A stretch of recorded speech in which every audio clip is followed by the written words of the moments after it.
Arthur Lee sign that.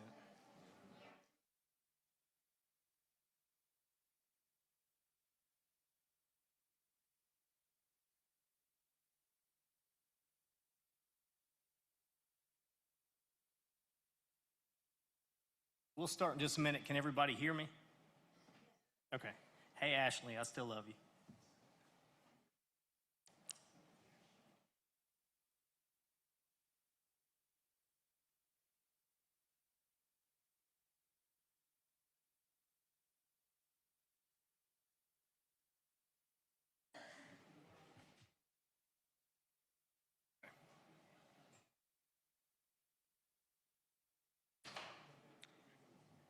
You ready, Councilman? Good evening and welcome to the July 13th, 2026 regular meeting of Laurens County Council. We'll start with our invocation by Vice Chairman Brownlee, followed by the Pledge of Allegiance. Please bow your heads, please. Dear Heavenly Father, Lord, we thank you for today and we thank you for all your many blessings. Lord, we just pray that this evening you guide our decisions, that they be best for the citizens of this county and also for your word. Continue to guide us as we make our way through this meeting, and please let us have safe travels home. It's in your heavenly name we pray. Amen. Pledge allegiance to the flag of the United States of America and to the republic for which it stands, one nation, under God, indivisible, with liberty and justice for all. All right.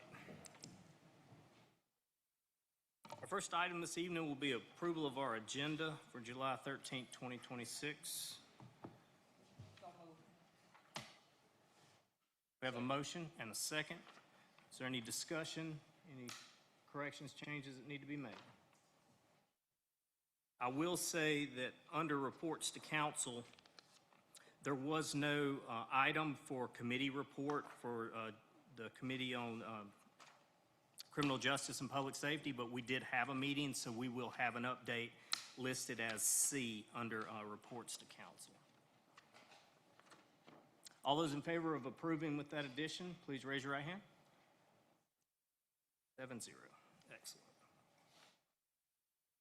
We next will go to approval of our previous minutes. We have 4 sets of minutes. June 8, 2026, regular session. June 22nd, Committee on Criminal Justice and Public Safety. June 22nd, 2026, special called meeting. And June 22nd, 2026, quarterly public input session. I will entertain a motion to approve in what form y'all want.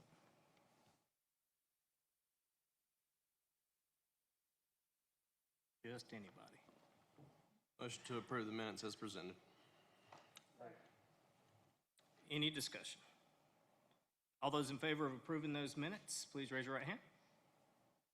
7-0. We have the opportunity this evening to recognize some really special people, so we will go through these special recognitions. I will try my best to not mess anything up, but the first thing I would like to do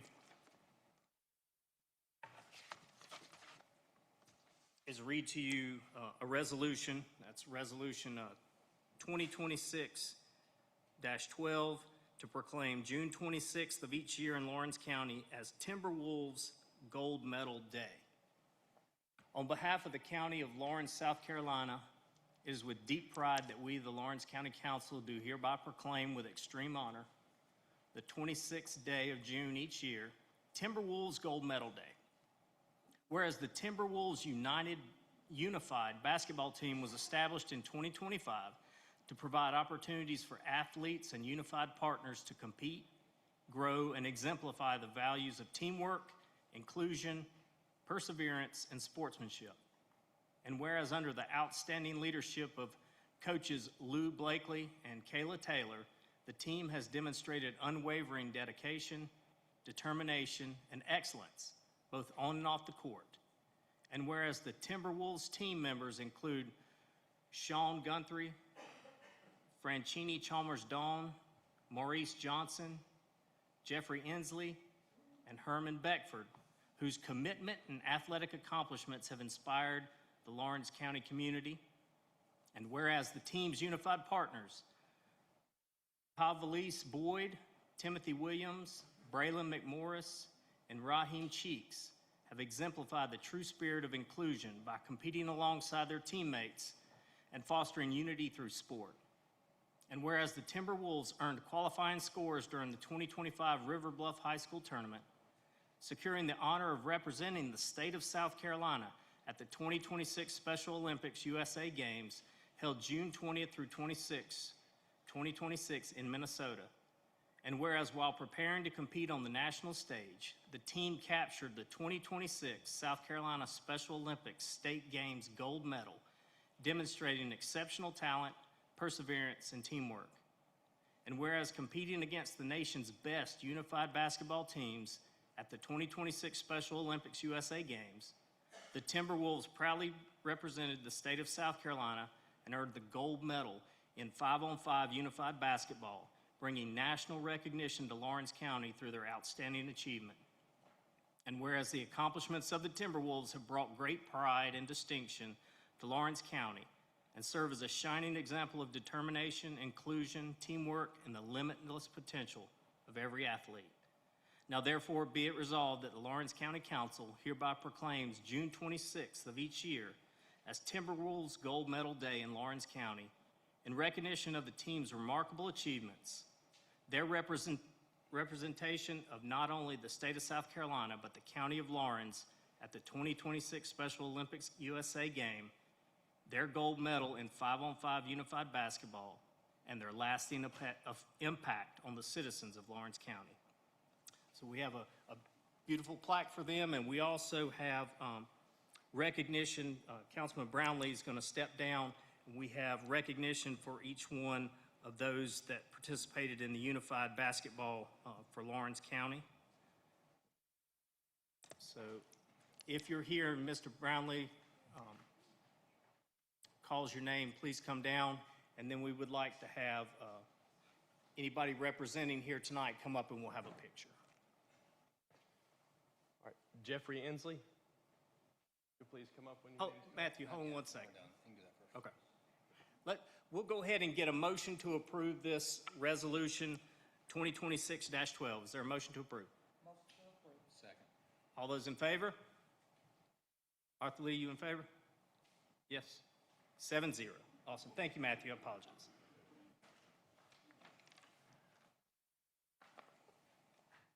All right, we'll start this over again. Jeffrey Inslee.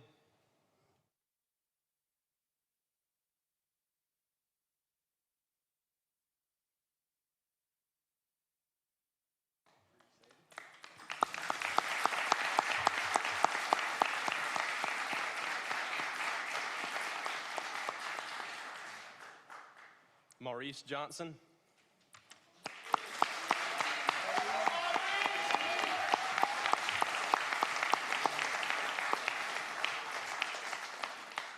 Y'all don't know Maurice Johnson went for the county.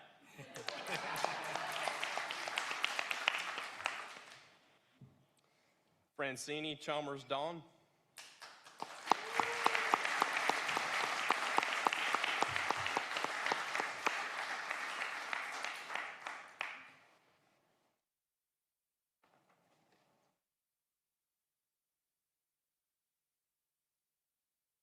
Sean Guthrie.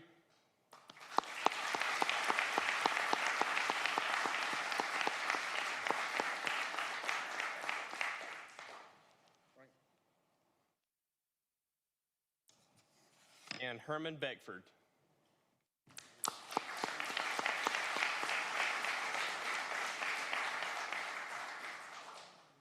Continue on with these. Are they with the same group? Yes. Continue on. All right, Braylon McMorris. Not here. Timothy Williams.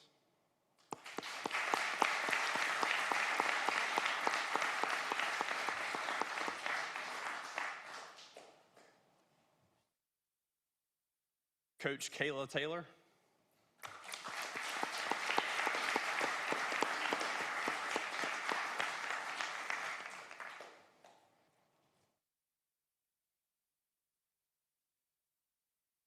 Lou Blakely. Coach Lou Blakely.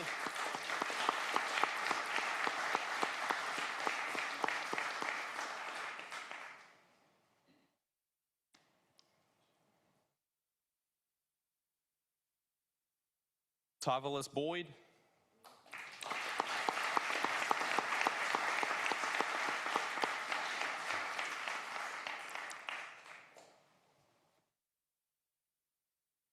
And Raheem Cheeks. Not here? Are we waiting? I'll get her next. Perfect. If council would like to stand, we can get a picture. We come down or stand up? Mr. Tavner, what is the best way for us to do? You want us to get back here and we can be back there?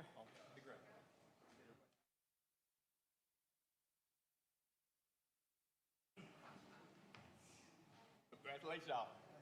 Thank y'all.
So that was the basketball team, but that wasn't the only honor that was bestowed upon us. Ansley Hayes was among the Area 5 track and field athletes selected to represent South Carolina at the 2018 Special Olympics Games in Seattle, Washington, demonstrating her dedication and athletic excellence in the national stage. Then in 2026, Ansley continued her outstanding success by earning gold medals at both the South Carolina Special Olympics Spring Games and Summer Games, qualifying once again to represent South Carolina at the 2026 Special Olympics USA Games in Minnesota, where she proudly competed among the nation's top athletes and was awarded the silver medal in the 100-meter walk. So, Ansley, are you here today? Come up, please. Congratulations.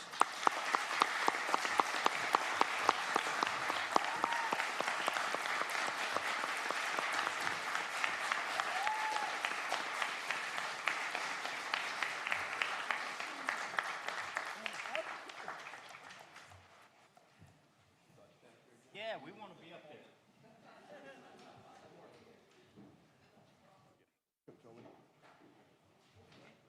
Oh, we gotta get a picture with council real quick. Just wanna get y'all a picture real quick.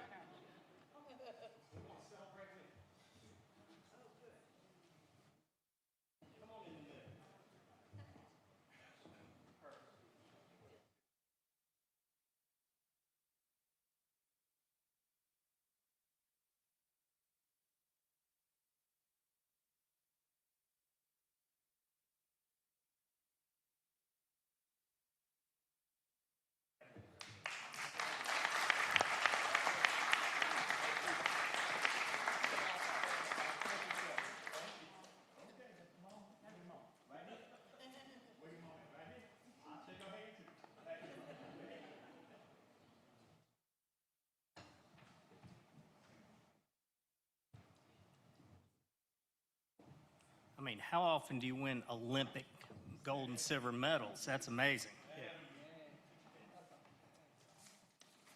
All right. Our next item is the 36th ADA anniversary in Lawrence County proclamation. On behalf of the County of Lawrence, South Carolina, it is with deep pride that we, the Lawrence County Council, do hereby proclaim with extreme honor the 26th day of July 2026 as Americans with Disabilities Act 36th Anniversary Day. Whereas signed into law on July 26, 1990, the ADA ensures the rights of citizens with disabilities by prohibiting discrimination in the areas of education, employment, government service, places of public accommodation, commercial facilities, and other vital areas of society, and is recognized as the landmark legislation providing equal treatment to Americans with disabilities. And whereas the ADA has expanded opportunities for Americans with disabilities by reducing barriers, changing perceptions about citizens with disabilities, and increasing opportunities for full community inclusion. And whereas numerous organizations, including ABLE South Carolina, advocates and community partners within Lawrence County across the Palmetto State, work tirelessly with constituents to bring forth the promise of hope and freedom envisioned by the passage of the ADA. And whereas the 36th anniversary of the Americans with Disabilities Act provides a vital opportunity to renew our local commitment to the ADA principles, ensuring the rights, independence, and dignity of citizens with disabilities, and empowering our county, state, and nation to benefit from the talents and contributions of all Americans. Therefore, the Lawrence County Council recognizes the vital importance of the ADA to celebrate the individuals it has empowered over the past 36 years and to honor their extraordinary achievements and proclaim July 26, 2026 as Americans with Disabilities Act 36th Anniversary Day on this, the 13th day of July, 2026. Is ABLE South Carolina represented here today? Awesome. Congratulations.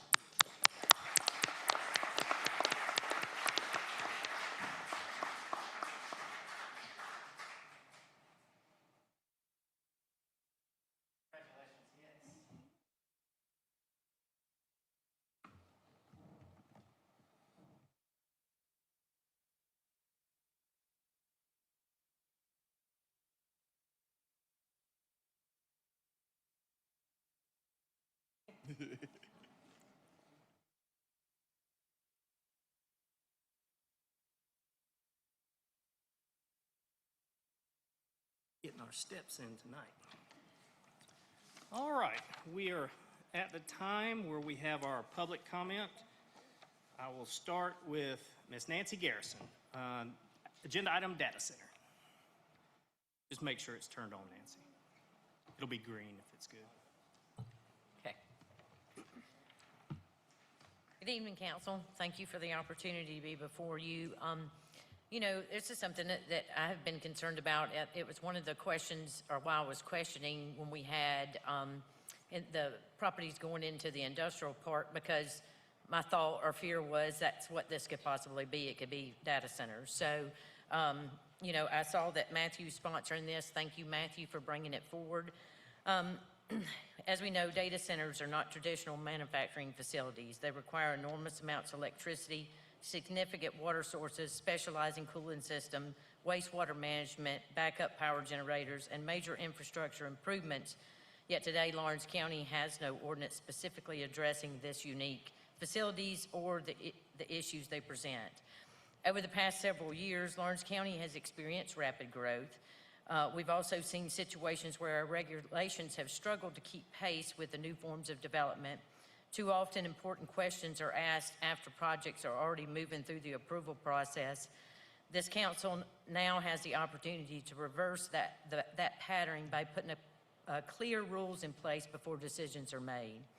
Just recently, a situation involving a data center under construction in Cheyenne, Wyoming, raised concerns where a rare bacterium was traced to wastewater discharge during the fill and flush process of the facility's closed-loop cooling system before it became operational. While officials confirmed that the city's drinking water was never affected, the reclaimed water system used for irrigation was impacted, resulting in the suspension of those wastewater discharges and the adoption of stricter policies for data centers' wastewater. Whether it proves to be an isolated incident or reveals broader concerns remains to be seen. However, it serves as a reminder that these facilities involve complex systems and many local governments have little experience regulating. That alone should encourage us to proceed thoughtfully. Before Lawrence County considers projects of this magnitude, I believe we should first answer some important questions. What standards should apply to water use and wastewater management? What impacts these facilities have on the electrical infrastructure? What additional demands could they place on emergency services? Should there be standards for backup generators, noise, lighting, setbacks, or environmental monitoring? Should these facilities be appropriate in every part of Lawrence County or only carefully selected locations? And what protections should taxpayers have if promised investments or commitments are not fulfilled? These are not anti-business questions. These are responsible government. I support economic development. I want Lawrence County to grow and succeed, but responsible growth begins with responsible planning. Our responsibility is not simply to approve projects, it's to ensure that our ordinances are in place, our infrastructure is prepared, and our citizens' interests are protected before projects arrive. A temporary moratorium gives us that opportunity to do exactly that. Good government is measured by not how quickly we approve a new project. It's measured by whether we've done the work necessary to make the right decisions for the next generation of Lawrence County. I respectfully ask, which I feel like probably all of you are on the same page, I hope you are, that this moratorium goes through and that the county can take the time as needed for these projects. Thank you. Thank you. Thank you.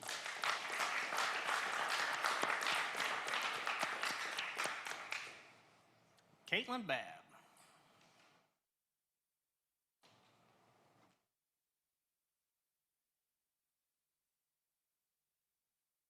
Good evening, County Council. Thank you for the opportunity to speak. I'm here to offer somewhat an outside point of view. My name is Caitlin Babb, and I've proudly lived in Lawrence County for the last 4 years. Some of you may remember me from the Pharmacy Month declaration signed last October. I moved to Lawrence County from Williamsburg County, arguably one of the most taxed, most corrupt, and most incompetent counties in the state. I would even go as far as saying I am from the California of South Carolina.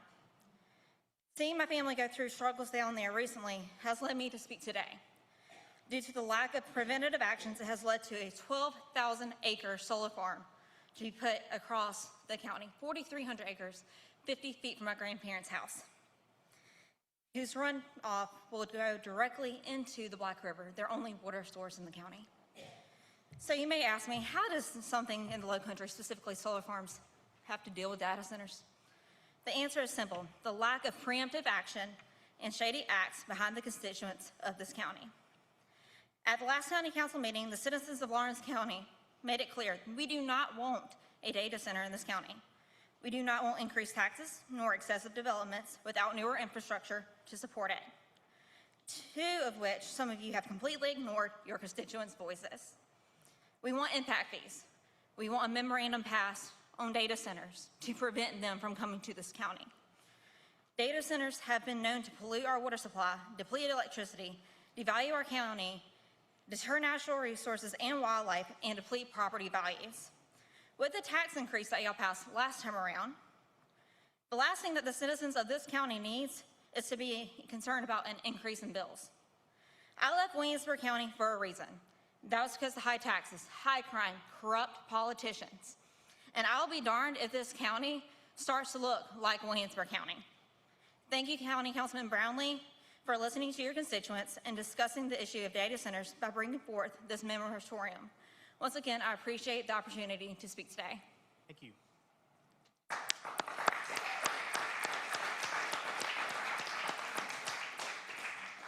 John Parnell.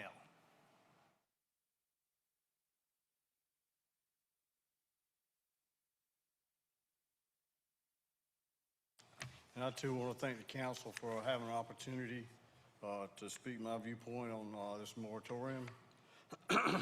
First of all, I do want to agree with the previous speakers that I'm not against progress in general. I'm not against data centers in general, but I am very concerned about what it would take to have a huge data center like that in our county. I've been here for 6 years. I happen to like living in Lawrence County. So my concerns are, how can we best learn what's going to happen if something like this were to come to our area? What is the impact that's going to have on our county, our city? Is our infrastructure anywhere near what is needed for the power, for the water, for the sewage, for the things already mentioned? Are we anywhere near what is needed to make something like this happen? So here's something I want to compare to, and you may or may not agree with this, but I want to make a slight comparison. It wasn't very long ago that our country was headed to, in a big way, to pushing EV, electrical vehicles in our country. We learned that our infrastructure, our power grid was nowhere near ready to push the use of EVs in the direction that it was being pushed. In my mind, I'm kind of wondering, is that a comparison that's made to our data centers to make artificial intelligence come a reality all over our country? Are we ready for that? So my question is, for data centers in general, and none of us here probably have this answer, I know I certainly don't, is our community and our country able and ready to function and be able to have a data center with all those necessary resources to make these data centers happen without having a negative impact on our community? So that is a question I want to leave with all of you all here at this meeting, for the people behind me and for you folks in front. Are we anywhere near ready for data centers to come to us? Just like, in my mind, we weren't quite ready for the push for EVs, as our infrastructure was not ready for that type of push. So again, I'm not against progress, I'm not against data centers, and I'm not against the artificial intelligence that seems to be pushing the use of these. But I like to weigh the negatives, I like to weigh the positives. If there's more negatives in having data center in our community than there is positives, then I, for one, am against it. And I appreciate coming forward that the county has done this for today, to have a moratorium, to let's back up and think and do all the resource that is needed to find out, is the benefit going to outweigh the negative to our community if a data center comes to Lawrence County? Thank you. Thank you.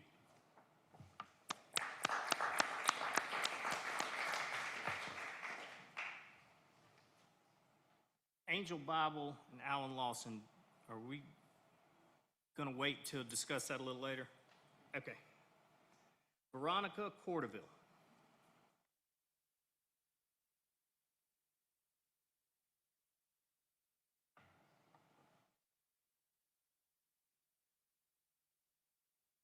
First off, I would like to thank y'all for opening the floor up to the public to be able to express their concerns and everything each and every one of you has done for Lawrence County.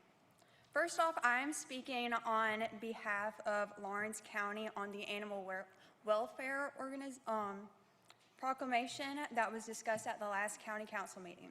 So the goal of improving animal welfare and responsible pet ownership is very important. However, a countywide ordinance must be considered the realities of veterinary medicine, available resources, and the input of professionals responsible for providing this care.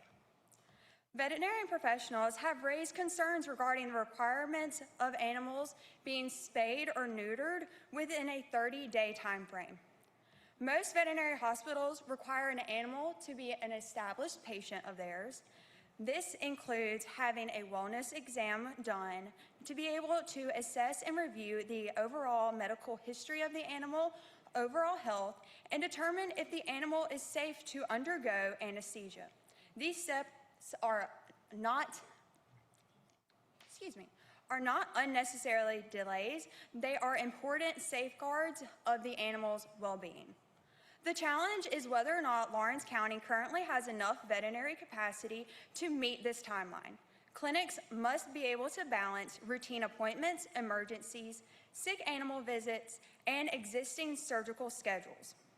A regulation that does not consider these limitations may unintentionally impact responsible owners who are willing to comply but cannot obtain an appointment within the required time frame.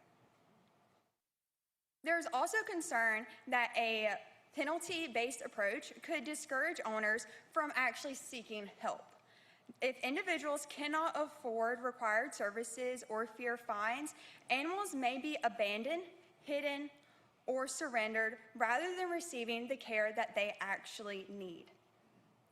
Animal welfare efforts are most successful when accountability is paired with education, assistance, and accessible resources. There are organizations working to address these challenges today. Local programs that are able to help individuals who may struggle to financially be able to support their animals' veterinary care, including the simple vaccinations, wellness exams, spay and neutering surgeries, and others. Community partnership and affordable resources should be a part of the solution. Additionally, on top of that, we were speaking more so about dogs, but there is also the felines that we have to consider in Lawrence County. Feral cat population in Lawrence County needs greater attention.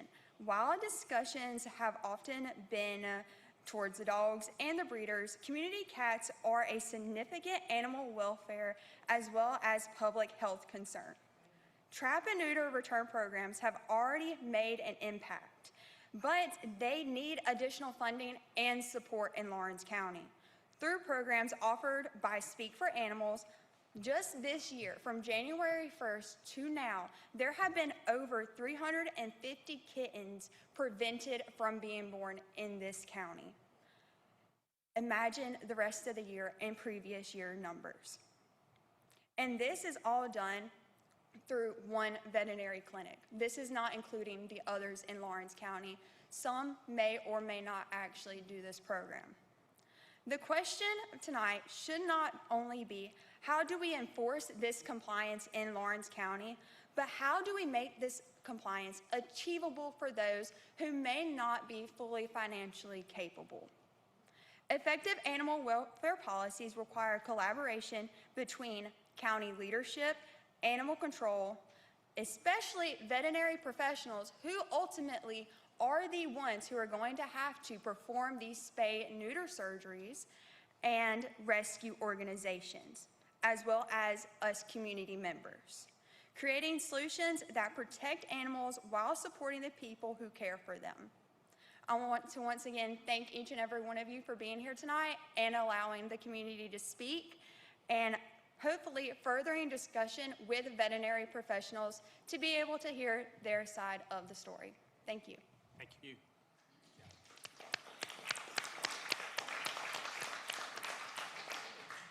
And Lori Dykes, are you gonna, during the time we speak about SCORF? Yeah, let's just wait until the agenda item 10A under new business. Thank you. Awesome. Well, thank everybody for coming. Next item is reports to council. Administrator Jerry Threet. Thank you, Mr. Chairman. I have a couple of things to mention this morning, or this afternoon, sorry. I apologize. Hold on one second. Mr. Filson, did I? Let me go ahead and get my words out before we get into all of this. Okay. I apologize. I need two deputies from the animal control officer first. Melanie Thompson.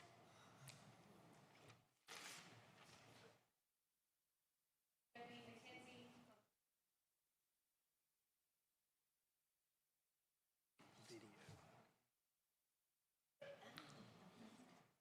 Recognition of your unwavering dedicated service to citizens and animals of Lawrence.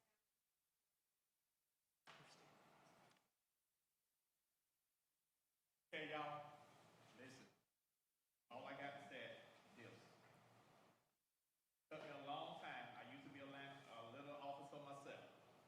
But I'm gonna let y'all know that when you call these people here, they come out. They put it on Facebook.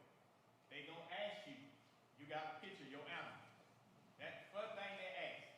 Do you have a picture so we can put it out there on Facebook so they can find your animal?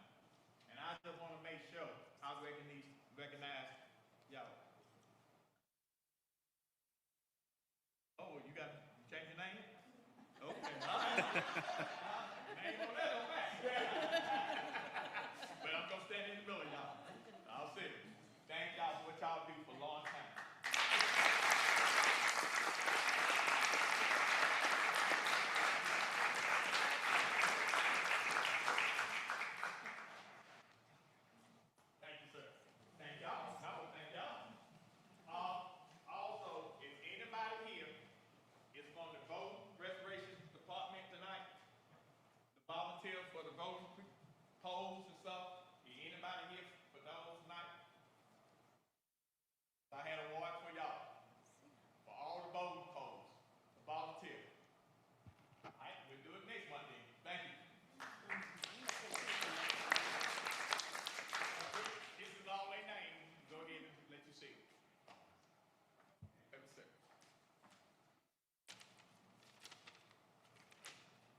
sir.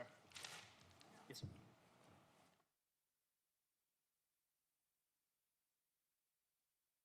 I want to thank all the people who volunteer at the polls because they do it on their time and they volunteer. And they told me themselves that none of them never have been recognized by the county council. So I want to make sure they got recognized.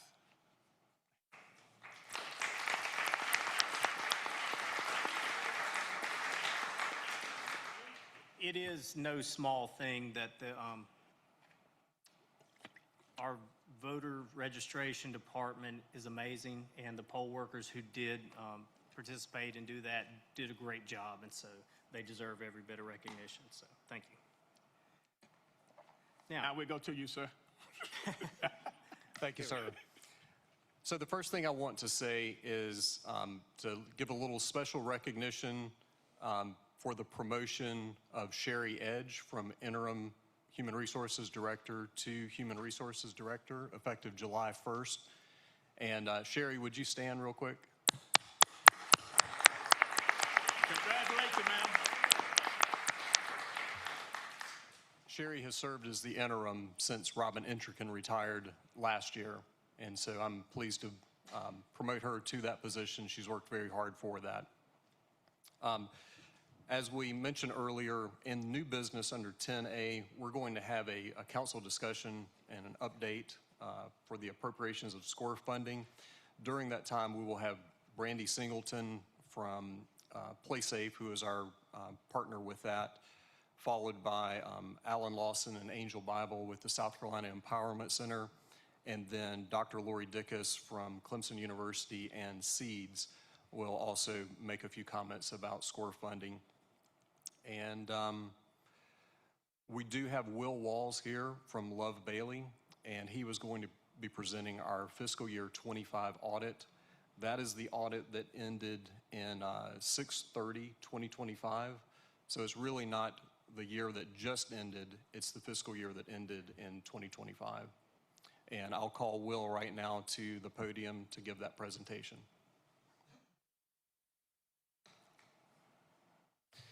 Good evening, Council, and it's good to be here with y'all. Again, my name is Will Walls, and I'm an audit partner at Love Bailey, right across the street from here.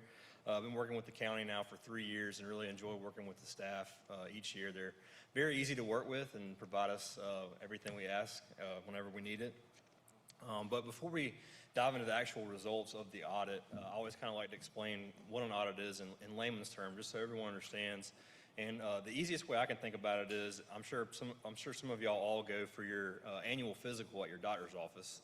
And it's kind of the same thing for the county and the finance world. So we basically come in once a year, perform various tests over your balances and your revenues and expenses, and perform an internal control analysis, walkthroughs. And essentially, we want to come up with an opinion to provide reasonable assurance that the financial statements that we are issuing are in accordance with generally accepted accounting principles. So with that said, we'll go to the next slide where we can talk about the overall key findings in the audit opinion. Y'all received an unmodified opinion, which is a clean opinion. That's the best opinion that the county can receive, and it provides reasonable assurance that the financial statements are materially correct in accordance with generally accepted accounting principles. There were no material weaknesses or significant deficiencies reported for your internal controls, and there were no compliance issues relating to the single audit that was performed. And a single audit is performed whenever an entity has over $750,000 of. Are y'all able to see the presentation? Okay. We're having one screen is not on. All right.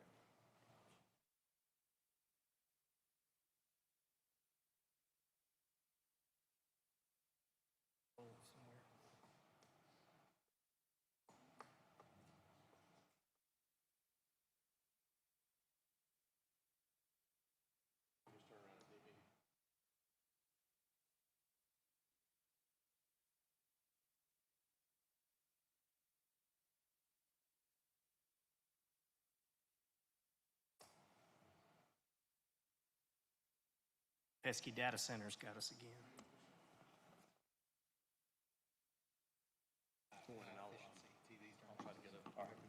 We're good. We'll just turn around. So as I was saying, a single audit is performed whenever an entity has over $750,000 of federal expenditures for the year. So Lawrence County was subject to that this year, and we tested FEMA dollars that came in from Hurricane Helene from 2024. That was the federal program tested, and there were no compliance issues noted during those tests. Your financial highlights, your total net position increased around $3 million to $57 million, and that's the net position as a government as a whole, so all your funds. Your general fund grew around $1 million to $10.5 million, with $9.1 million of that being unassigned, so it can be used for anything. There was no long-term debt additions for the year. Y'all had around $5 million of principal payments on debt to reduce the debt to around $52 million. There was a prior period adjustment to correct the beginning balance of capital assets for about $400,000 this year. And then one item we're going to talk about a little further is the EMS fund deficit continued to grow, along with the fire capital reserve deficit, and we'll discuss that a little in further detail. So again, this is your government-wide as a whole. So this is all of your funds, your general fund, your non-major funds, your proprietary funds, everything. And again, your net position was $57 million, up from $54 last year. And of that net position, $88.9 million of that is net invested in capital assets. And you had around $5 million of restricted net position for debt service, public safety, and capital outlay. So your unrestricted net position for the year was a deficit of $36 million. And so the reason for that being is that y'all record a net pension liability that all governmental entities record, along with some OPEB, which is other post-employment benefits. So it's not unusual to see governmental entities with a negative unrestricted net position, but that's just the reason for that deficit for 2025. Can I stop you for a minute, sir? Yes, sir. I'm looking at the screen, and you gave her this book. I'm looking at the pages. So what pages you on? So the government-wide is going to be on page...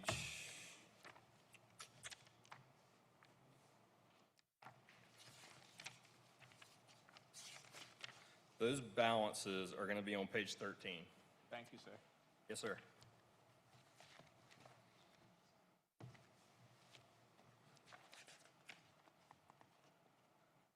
So one area of concern that I wanted to bring to council's attention tonight is the unrestricted cash on hand. And each year we do a calculation of unrestricted cash and how much that cash can cover operating expenditures for the county. And it's measured in months. So you can see in 2023, y'all had around 9 months of cash on hand. That was reduced to 4 months in 2024, and then 1 month in 2025. And it's primarily driven, the general fund owed other funds some money, which they paid back in 2025, which is the main reason for the decrease in unrestricted cash. And ultimately that money went to go towards capital outlay. So you can see there in 23, the total cash was around $35 million, 24 around 20, and then now it's only about $5 million or $6 million at 6/30/2025. And we tell all of our clients that a good cash reserve is around 3 months. And that's just to cover unexpected expenditures, kind of like you think about when Helene came through. We had all this disaster, and we had to clean all these things up with our own money, and then we're waiting 12 to 15, 16 months to be reimbursed for those funds. So we always tell all of our clients that a good reserve of unrestricted cash on hand is about 3 months.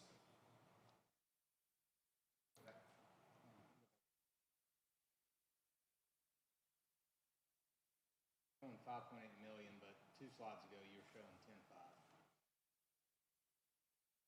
Say that again?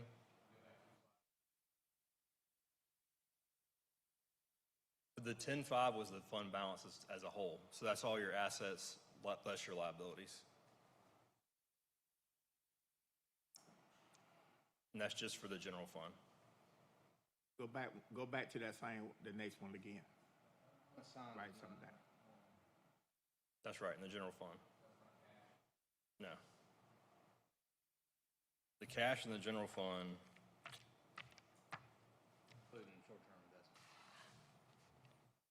cash in the general fund was about 2.5 million.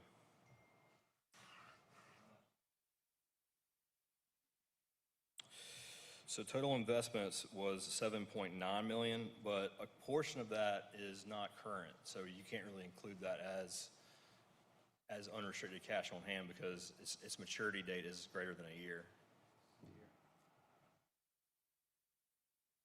Treasurer here. I don't think the treasurer is here.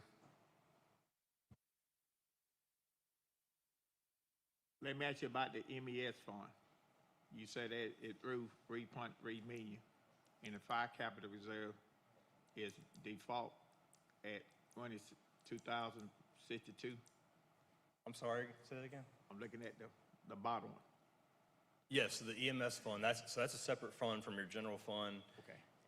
It's included in the total net position, but just, governmental accounting is kind of weird. They break it out by fund, and it's measured on a modified accrual basis. So they record some assets and liabilities, but they don't record long-term assets and liabilities. But then when you switch over to the government-wide, that's when you record capital assets, any of your long-term debt, pension liability, and stuff like that. I recommend we pull out of the LGIV and put it back in cash account instead of leaving it invested. So, I mean, so y'all's pooled cash, it includes like school district money and everything. So, I mean, it's hard to tell you what. Out of that 10.9. Do what? Out of that 10.5 or 9.1. Right. There's like offsets that, like due to, due froms that offset that cash to. So that's just that's the county's money right there, not the school district.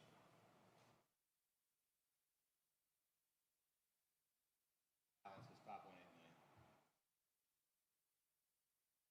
million. Well, so the general fund balance, it includes all of your assets and your liabilities. So that includes accounts receivable, accounts payable, like it's just the net of those two. So like, so let's see. So you had $18 million of total assets at 6/30/2025 for general fund. 2.5 of that is cash equivalents. Then you have restricted cash of $685,000. $8 million of investments, and then you have various taxes, receivables, and accounts receivable that probably net to around 2.6 million. And this is all on page 15 if you want to see it in the audited financial statements.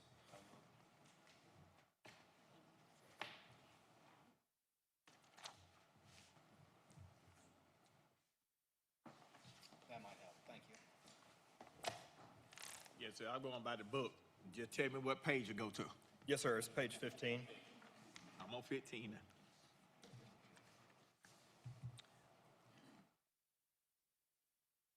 So you see you have $18 million of assets right there, less liabilities of 7.2 million, and then you have unavailable revenue property taxes, which is basically your property taxes receivable that are greater than 60 days, because you only record AR up to 60 days for the modified accrual basis of accounting. Our fund balance is 10.5. Right, it's 10.5. Here in this, That's just the cash. that's just cash. Okay. And that's for the government as a whole. That's not just the general fund. We do invest in the LGIV. Right. For our access to the money. Right. And I want to say that the LGIP, I'm pretty sure we have the LGIP included in cash and cash equivalents. It's not included in the investments. Y'all have some certificate of deposits, I believe, that are related to the investments.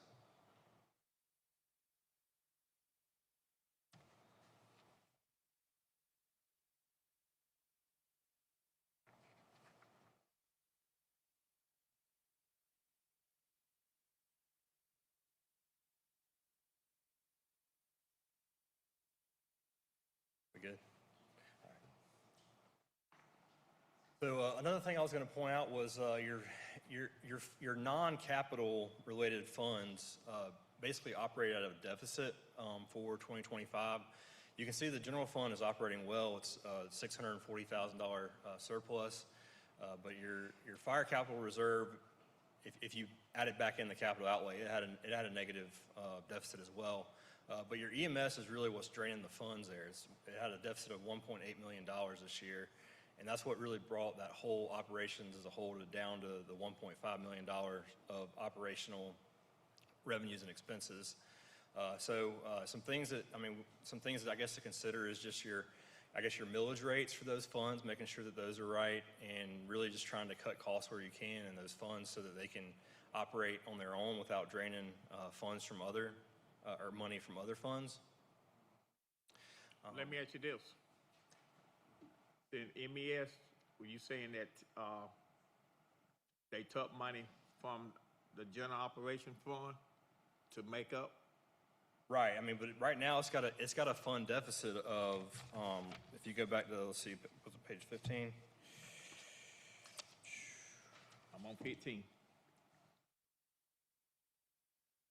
Page 15, it's got a net deficit and fund balance of $3.3 million. So how they get in the hole? It's just spending more money than it's bringing in year over year. I'm with you now. Yes, sir. So just trying to figure out ways to make that fund operational so that it'll withhold itself instead of relying on other funds to generate money. And we do have somebody here in finance also. We have our sister, the finance person here. She here. And then, like I said, the general fund is actually operating really well. You had around $38.3 million of revenue and $37.7 million of expenditure. So basically a net change in fund balance of $926,000 from the previous year. Your total revenues increased around $11.9 million. Of that, $7.4 million was property taxes, but a lot of that was due to getting rid of the finding that occurred last year. I believe there was an error in the loss credit calculation for 2024 that dropped property tax revenues by about $4 million, $5 million. So if you look at it from 23 to 25, there was really only about a $3 million increase, or a little under $3 million increase over those 3 years of property taxes. But overall, you had around $38 million of revenue for fiscal year 2025. And this is an analysis of where you're spending your money in the general fund. So you can see 50% of the money is being spent on public safety, which is, I guess, your sheriff's office, detention center, stuff like that. And then general government, public works, judicial, you can see there. And then your personnel cost trends, you can see the personnel costs have increased year over year, but not in a significant amount as far as a percentage goes. It looks like it was about $20 million in 23, up to about $25 million in 25 now. And this is an overview of your capital assets and debt for the governmental as a whole. You had around $111 million of capital assets at 6/30/2025, with $49 million of that being construction in progress. And I have a slide a little later to go into detail about what made up that $49 million. And then your long-term debt there, it decreased around $5 million, like I said earlier, just from principal payments on debt. And you can see the year-over-year comparison for 3 years, $26.9 million of debt in 23. Then y'all entered into that installment purchase revenue bond, which made it go up to $57 million. And then obviously it was down to $52 this year from that $5 million of principal payments. So this is a depiction of your restricted cash on hand. So this is cash you have, but it's restricted for uses. And you can see it was about $5.3 million in 23, and now it's $26.9 million in 2025. And most of that is related to the IPRB proceeds, the installment purchase revenue bond. And I believe some of it was spent in 2025, and I'm sure it'll continue to get spent as capital projects are completed. And like I said, this is the construction in progress detail at 6/30/2025. So again, around $49.3 million of construction in process. And just to keep in mind, this is not just the CPST expenditures on these projects. It's really just a detail of all the spending in total. I believe one of your biggest, it was the courthouse at $13.8 million, and then I believe the Ag Center at where is it at? $10.2 million. So those are the two biggest projects you had outstanding at 6/30/2025. So again, just to stress the importance of that fund deficit for EMS and then Fire Capital Reserve, both of those continue to operate at a deficit, and just trying to figure out ways to reduce that deficit in the future. But so some good things. Y'all resolved the finding from the previous year audit of the auditor calculating the loss credit without any additional review. So that was not repeated in 2025, which as a result, y'all had increases in property tax revenues for the year, which is a good thing. And then obviously the county continues to grow, so hopefully that will continue to bring in additional revenues with FELO agreements and just overall property taxes as well. But I believe y'all are budgeting, or y'all have budgeted for 2027 to add additional support and just continue the capital improvements for the county. I think the next slide. So overall, your financial strengths there, y'all received an unmodified clean opinion for the fourth consecutive year that I'm aware of, because I think we've only been doing the audit for 3 years, so we really have only looked at 4 years of data. But your net position increased $3.3 million. Again, your general fund balance improved. There was no new debt issued, no audit findings, and so just some things to watch out for. Continue to watch out for that deficit that I discussed with the EMS fund and Fire Capital Reserve, and increasing that unrestricted cash on hand to improve to that 3-month reserve, hopefully. So I'll open it up now with any kind of questions that y'all might have. Let me ask you this, sir. MES fund, y'all done told me the answer to that one. So they need to cut out some stuff, need to not buy some stuff to make that happen. And the Fire Capital Reserve is, do the county need to make the business start giving us some money for the fire capital? So, I mean, that's ultimately up to y'all, because we have to maintain independence and can't tell council or county what to do or anything. But I mean, one thing to consider would be to look at millage rates. I look at numbers. Yes, sir. Yes, sir. I mean, look at millage because rates. We got these new businesses coming in, and we can charge them for the fire service and the police department, public service, health, and all that will offset to give us more general fund to go into the reserve and the general fund. Yeah, that's All right, I'm with you, sir. something you can talk about. I'm yeah. with you. We good. I just don't want to keep putting it on the taxpayer, sir. Thank you. Yes, sir. So I will say, related specifically to that EMS fund, they brought it up and they showed a deficit. Had passionate conversations from every man and woman on this council about we need more EMS, more fire, more police. We need more ambulances here and there.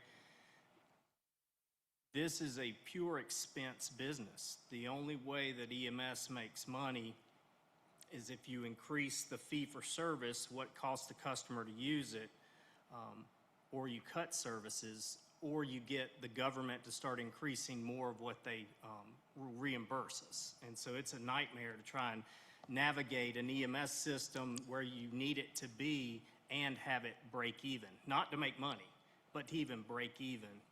Same with Sheriff's Department and Fire. It's just not it's a requirement, a statutory requirement. We provide these services and they cost a lot of money. And as we have our community grow, and I'll take ownership for, we're growing and things are happening and people are coming to our community, they're going to use your services. And if you have an expectation of service, if we expect to have 10-minute response time, 9-minute, 12-minute, whatever, you have to have those resources available, and they're expensive. And I've tried to make that very clear, that you try to be wise and smart with the way you deploy your assets, because you just can't have enough assets to be able to respond to every emergency, every call for police service, every time in the same way with a very large and rural county, so spread out. It's very difficult. So I think we took a good shot at covering that deficit, and part of that included millage adjustments, and millage adjustments equal tax increases, and nobody likes that. But that's what just happened in this past budget, was an attempt to address what they showed as a deficit.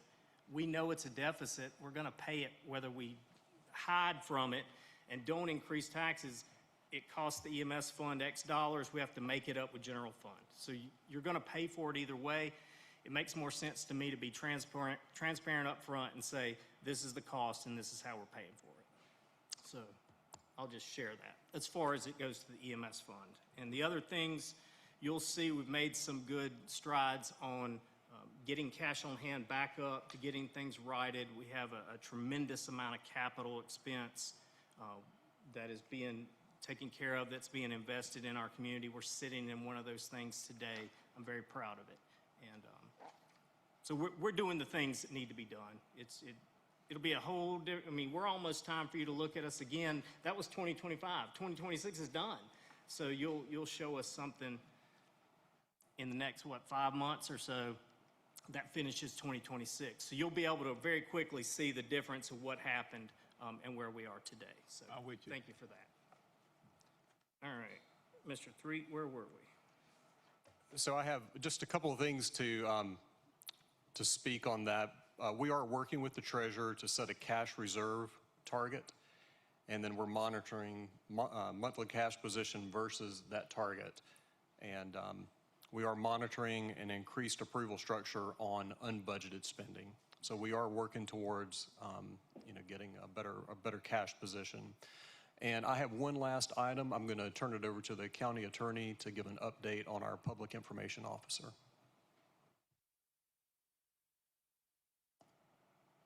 Thank you, Mr. Administrator, Mr. Chairman. When I came on with the county about 2.5 years ago, the first task I had to do was to hire a legal assistant. And luckily I hired one that makes me look a lot better than I actually am. The unfortunate part about that is now I'm going to lose her because in the next budget, the budget you just approved, she is now going to become our public information officer. Everyone knows that Darby ran the legal department. I'm merely the county attorney. So now we're giving her her own department to run. She will now be the public information officer for Lawrence County. And so I'm just going to recognize her for a minute, let her tell you a little bit about her vision for the office. She is still going to be under the legal department, so I'm not losing her.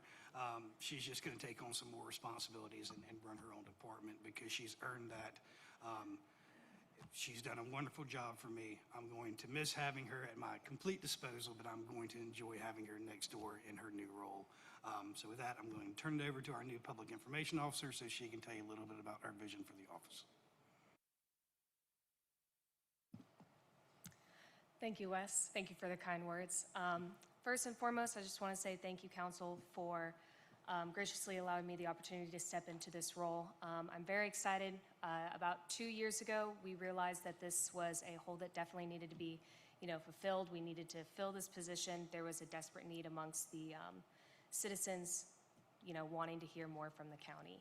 And we're very happy, and we have a lot of plans set in place. Hopefully by next month, we can present you with some more concrete ideas and what it is that we're looking to do. But I'm very excited to be able to serve you guys as well as the citizens to ensure that we get accurate and prompt information out. Thank you. Can I tell you something, ma'am? Both of y'all at the best. And I know whichever you do for this county, you're doing it from your heart. Thank you.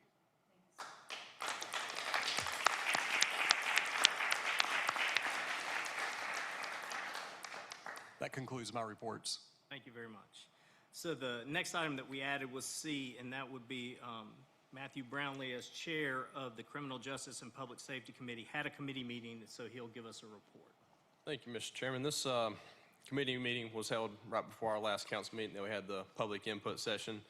I want to thank Councilman Johnson, Councilwoman Clark for being in attendance. Also, Caroline Bernard, Summer Flowers, Sheriff Reynolds, Chris Martin.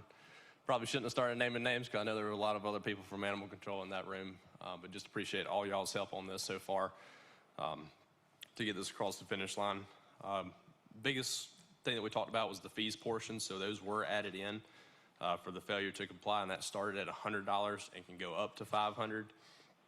Mr. Yance had brought up about hunting dogs, and that's actually covered in the previous animal control ordinance that we have, so those are exempt from that. This is really just defining, what will trigger the mandatory spay and neuter, and I will get into that once we get to the actual agenda item to discuss that. But a very productive meeting, and look forward to getting this across the finish line. Second reading tonight, and we'll have third reading in August. And I will go ahead and mention I would like to hold another committee meeting, if that's all right with the chairman, to be scheduled before our third reading, just if we need to make any final changes. And that concludes my report, unless Mr. Yance or Ms. Clark, have I missed anything? All good? All right. Thank you very much. Under old business, are there any council submissions for boards, commissions, or committees? All right. Next item would be public hearing of ordinance 1010. That's an ordinance to regulate the storage of hazardous and non-hazardous waste facilities in Lawrence County. That was Councilmember Lane's ordinance, so I'll allow him this time if he'd like to say any words before we have our public hearing. I will say I'm just pleased that we've made it this far with it. I've said a lot that, this is an opportunity to be proactive. A lot of times in the past, we've had to be reactive. We've been left with no choice. So this would give us a chance to be proactive about something. And who's to say that this couldn't set a precedent for the future for other issues. So I'm very pleased that we've made it this far. I don't want to interrupt the public comment period, so I'll yield to that. So at this time, we'll open public hearing on ordinance 1010. Anybody wishing to speak for or against ordinance 1010, please step forward now. Time is 7:08.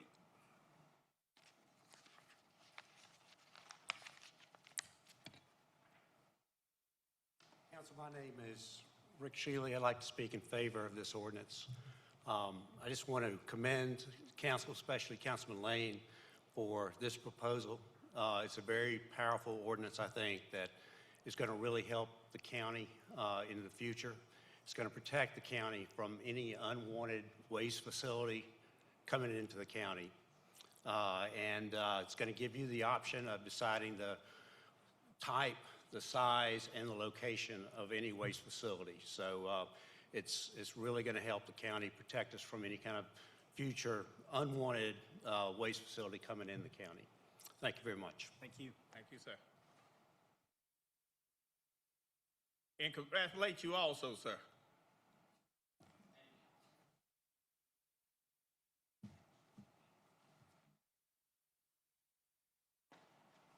Anybody else? We'll close that public hearing. Move on to third reading of ordinance 1010. Is there a motion to approve on third reading ordinance 1010? Motion. Second. So motion is second. Any discussion? I'll just go ahead and say again, I appreciate it making this far. We'll see what happens in the next couple of seconds, but I was very pleased that we have made it this far. And if anyone ever has any questions or concerns with this, you know where to find us.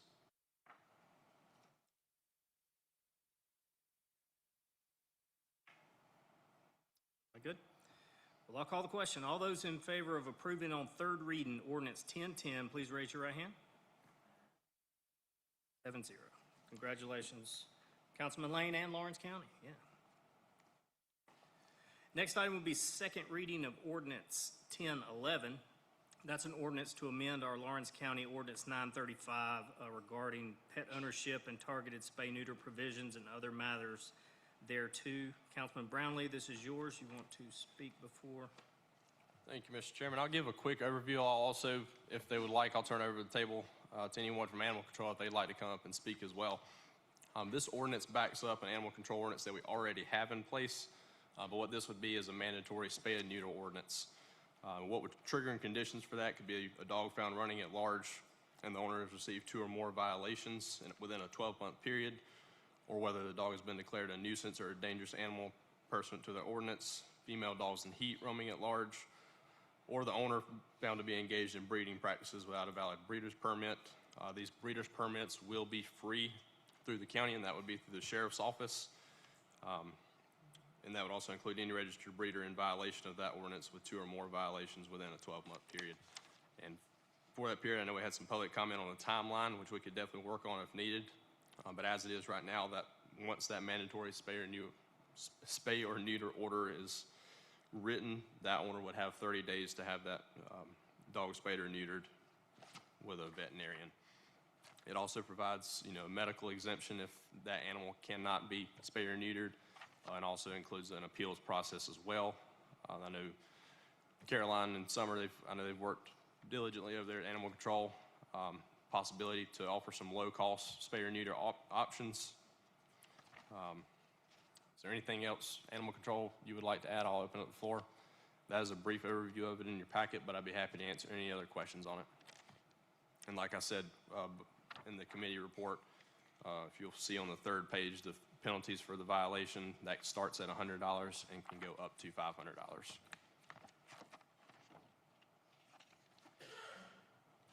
I will make a motion to approve on second reading of ordinance 1011. And I'm happy to answer any other questions. Motion and a second. Any discussion? I'm just curious, I missed the committee meeting, so you guys might have covered this, but how does it shake up to other counties? Like, are there any other nearby counties that this lines up with, or any kind of, example of success, or, for example, Greenville, I don't know if this is how different it was, or, As far as the specifics, I'm not 100% positive how they compare. yeah, that's fine, I was just curious.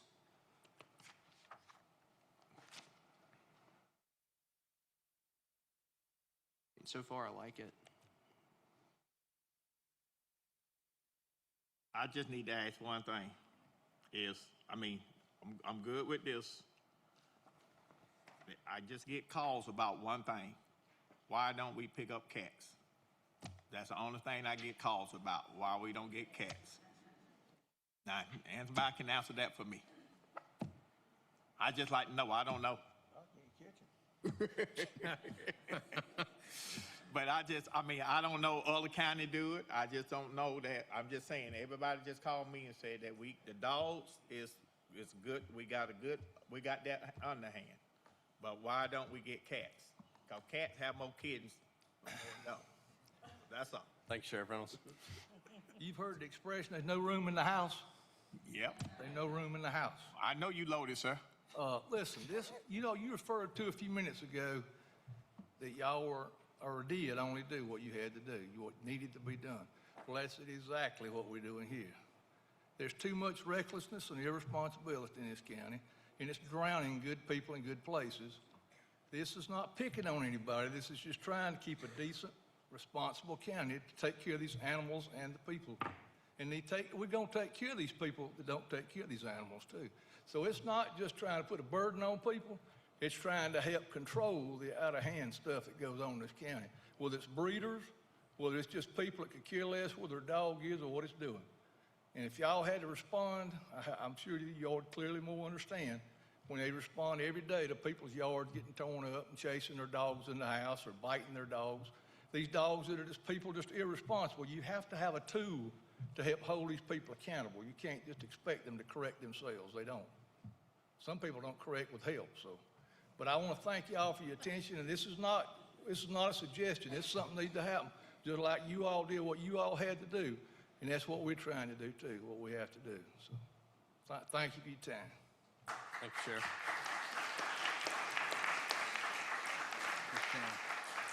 If I may. Please do. Well, first off, the 2 deputies got recognized earlier. I also see Mr. Schultz in the back there. We appreciate all that y'all do with the animals. Yes, sir. Day in I'm and going to day get out. all y'all again. A couple questions for Mr. Brownlee or anybody for that matter. that I want to make sure we address. One, I appreciate Ms. Corderville coming up and speaking on behalf of the animals and their health. I'm not educated enough on animal husbandry to tell you if 30 days is long enough time, but if you're having another committee meeting, I'd recommend we bring in some veterinarians and ensure that we're given ample time. Maybe it's scheduled within 30 days and not executed within 30 days. The other would be the funding. It mentions a funding mechanism in, what would that be, 6, we got too many letters and numerals in here, Wes. So you- 6ACF, The low-cost spay neuter support. yeah, that one. Yeah, what is I know that Caroline's worked with a lot of public and private partnerships to have those at no cost to the county. Caroline, would you like to explain any further? Yeah, we can address that later. I just want to make sure that we address whether or not we're funding it, if they're going to establish X number of spay neuters a month, a year, et cetera. I would also, specifically to the appeals process, the breeder registration, I think we need a detailed SOP included in this ordinance as an appendix or an exhibit, either or, that outlines those processes. Just this ordinance, if the sheriff for a ticket tomorrow and it just says appeal within 15 days to the magistrate's office, most citizens, including myself, wouldn't even know where to start with that. I think we need to make sure that we're clear on what the process is for that appeal. I also think we need to be very clear with the form for the breeder registration. I think that is relatively clear, but if we could include that form that would be available at the animal control office as an attachment, like I said, an addendum, or as an exhibit to this ordinance, I think that would be helpful for everyone. But in general, it is good. I know what the sheriff's trying to do and appreciate them stepping up to ask for that, in addition to the ordinance 935. But I think you're on the right path. I just want to make sure that we're being transparent with the requirements with everyone in the county as we institute and use this ordinance to the benefit of the citizens. Yeah, so I just kind of wanted, thank you, I just wanted to come up and kind of address, so, I mean, the ordinance is put in place mainly to hold people accountable who are already breaking the law or an ordinance is in place. Now, as far as the 30 days go, I am working, now, we don't have a lot of resources in our county for low cost. As we know, the Humane Society just opened, they're booked out 3 or 4 months. Our local vets, yes, it can be very difficult to get into a local vet with the, and establish care, but in the shelter world and in the world of animal control, you can't, we go to Animal Allies in Spartanburg, we go weekly, we take 15, 20 dogs a week.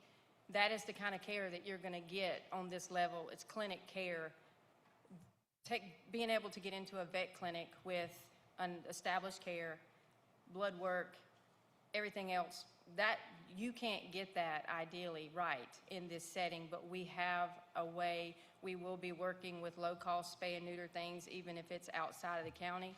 I will be transporting myself monthly to these places to make sure that these animals can get in. I mean, the ordinance is not about the cost of care. We know that there's a problem with people and not being able to afford vet care. The ordinance is from the law side of it and people breaking the law.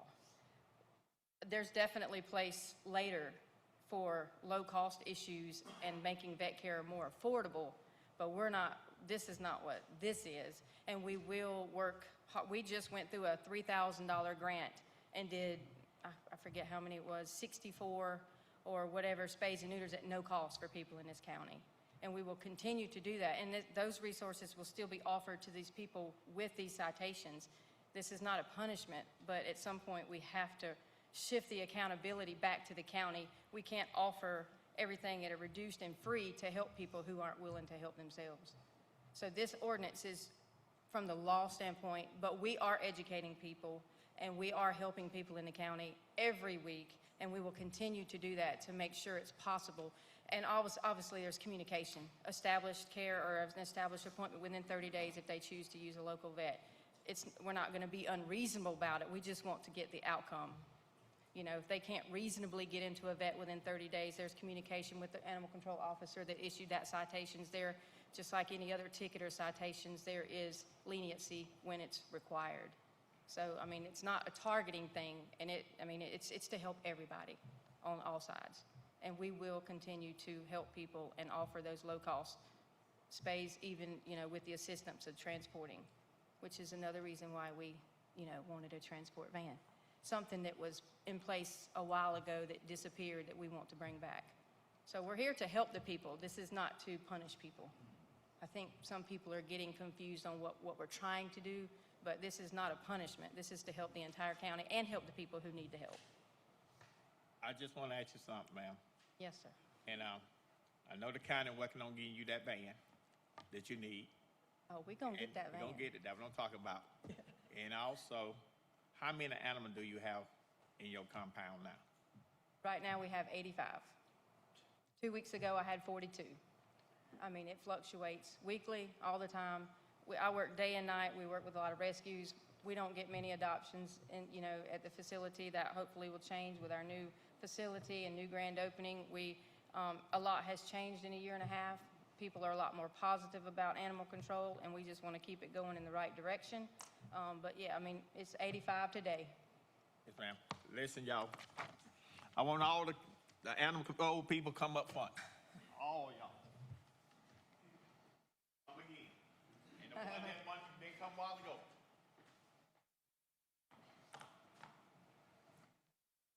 Always think outside the box. You come over here too, man. You're a part. I just want to tell y'all, listen. Thank y'all for what y'all do for Lawrence County every day. Answer all of these calls, night and day. Well, I know you got a new part-time person coming, but I know that we in need of. Thank y'all for what y'all do. I just want to tell y'all thank you.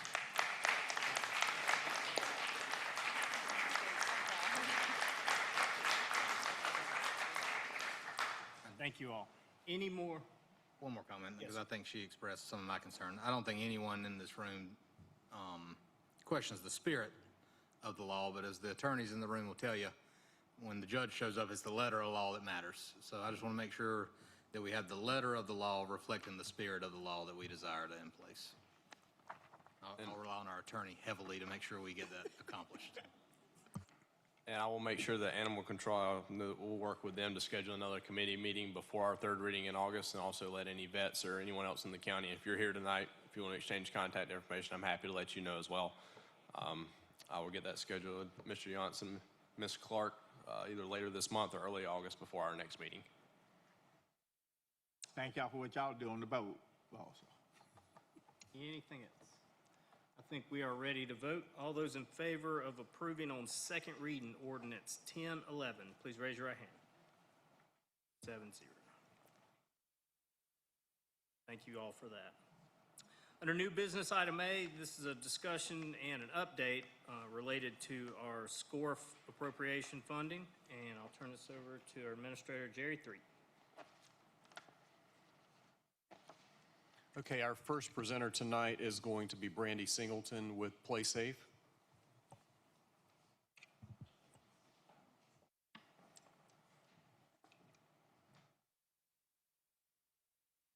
Thank you, Council. I just wanted to give you guys a brief update. I'm going to try to be brief because it is supper time and my stomach's growling. So if you guys were given a kind of a description of what we've done. I know originally when we spoke to you all, it was probably March or April of last year when we originally started this process. We actually were not able to secure the funds and actually receive funding until November of this year, in which case we finally got the money distributed to us and programming really began in January. So that is one of the reasons why you will actually see some of these timeframes run from January to May, which is the most current for our quarterly report that we've submitted. And then those funds will run through October, just so you guys are aware of the time frame we're discussing. So we were able to successfully hire 2 prevention specialists for the county. They've been able to actually go out and impact and speak with over 600 youth in various spaces from January to May. We do have additional trainings planned and scheduled throughout the summertime and beginning in the fall for the upcoming school year as well. Our media our media campaign, that I hope that you all have been able to see on the billboards all across Lawrence County. I know I see them when I head to Columbia on the interstate. Just so you guys know, to date, through May 15th, we've been able to have an impact of 6,299,698 impressions, and they are estimating 30,157,300 by the end of 2026, which is when our grant will finish up and roll out. Those impacts and those estimated impressions are through our billboards as well as our direct mailers, which hopefully everyone in this room is receiving on a monthly basis in your mailbox. And then also our social media ads, and that's how we're able to determine how that traffic is driven to the website and how they follow up with the amount of impressions. And Lawrence County does have like a specific site that we are able to track those on with the website. We've also been able to partner with the Lawrence County Coroner's Office and Patty and her group. Very, very excited that we were able to successfully secure funding for a Randox machine for her, as well as the supplies associated with that for this year, as well as a part-time person to help with the data collection, in hopes that using this information will continue to help us impact the infrastructure that will allow for us to continue making sure that we're moving in the right direction in regards to that. We've also been able to talk with the Lawrence County Sheriff's Office, and we are currently in the process of submitting a grant for them for their DARE program. We are also in the process of researching what a deputy training would look like for opioid, right? So it would be a training for every single officer to go through in regards to opioids. So we're in the process of going through and researching that and trying to find cost affordable. Some of them are not so cost affordable, so we want to be mindful of the funds that we've been given to steward, right? And so we are working with them in this grant cycle that ends in 2 weeks. We will be submitting for their DARE program. We have also been able to, through our partnership with our prevention specialist, work with Gateway Counseling Center, and we are in the process of talking with them and putting together an MOA with them that would allow our prevention specialists to go in and do our prevention training to their service population. So that is another community outreach and impact that we've had there with some other community partners. Just so you guys are aware, we do have 2 upcoming reports that are going to be going out to SCORF that are due in the next 2 weeks. One, of course, is on the prevention side, and the other is on the side with the Randox with Patty. And then we also will be submitting in the next 2 weeks the grant cycle for the next section, which would actually begin in October and run until the end of September of next year. And like I said, that does include the DARE program for the Sheriff's Office. And I'm sorry, I know that was a lot all at one time, but does anybody have any questions about what that looks like and what those numbers look like? I'm gonna wait till everybody talk, and then Okay. I call you back. All right, perfect. Thank you so much.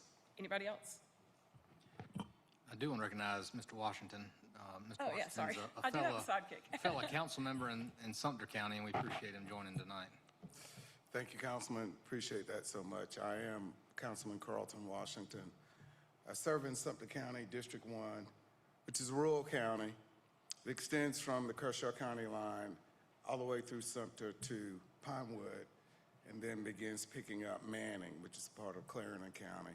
It's quite interesting hearing you talk about the dog ordinance. I chair the Public Safety Committee in Sumter, and we have one coming tomorrow as well. Same kinds of issues you're dealing with. We're in a rural county like you, and we're challenged with many of the same issues that you're challenged with as well. I was very happy when Brandy asked me to come up here with her today. I've been providing strategic counsel for them for a little bit over 3 years now. And as you know, being a public official, it's important that I associate my business clients with folks who have reputable reputations. And so PlaySafe has expanded over the last few years, started up in Oconee.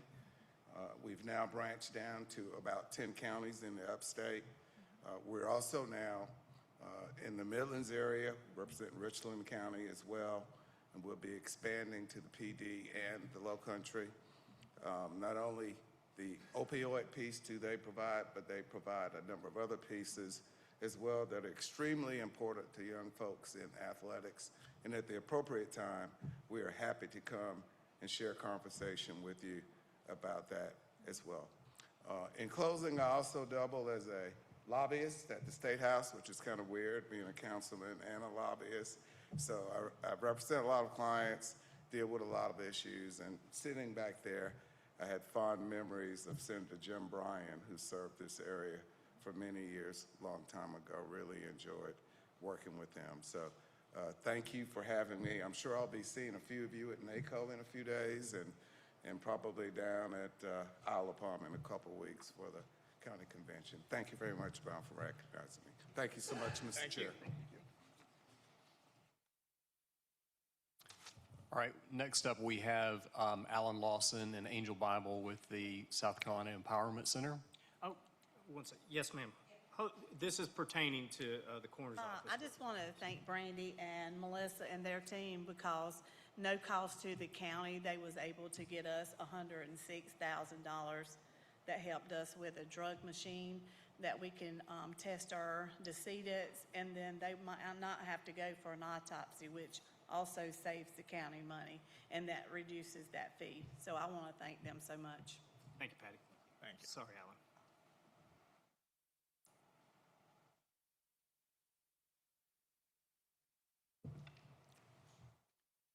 Hi, my name's Alan Lawson, and Just turn your mic. can you hear me now? Yes, sir. Can you hear me now? Just going. Yeah, they got you back there. My name's Alan Lawson. I'm the Executive Director of South Carolina Empowerment Center. And before we start, I would just like to acknowledge the gold and silver medalists that were here before. They not only have an athletic heart, they come to our center and they help us box boxes, hundreds to 200s of boxes of fruit and vegetables to give out through the community. So they not only have the athletic part, they have the actual heart of Lawrence County in them. They serve others. And I just wanted to acknowledge that because everyone here just kind of talked about their athleticism, but they have amazing hearts too.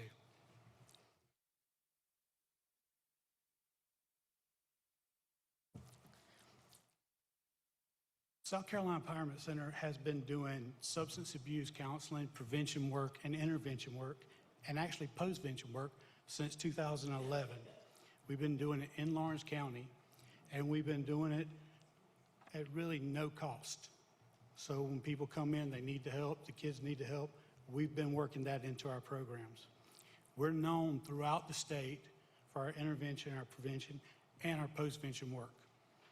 We've been working with DOTUS and all the other ones on our programs, and that's how we actually found out about the SCORE funding. Once we found out about the SCORE funding, they actually contacted us and asked us to put in for the county funding. We were actually talking with them about some other funding, but they wanted us to put in for the county and get the county funding first before we move forward on any other projects.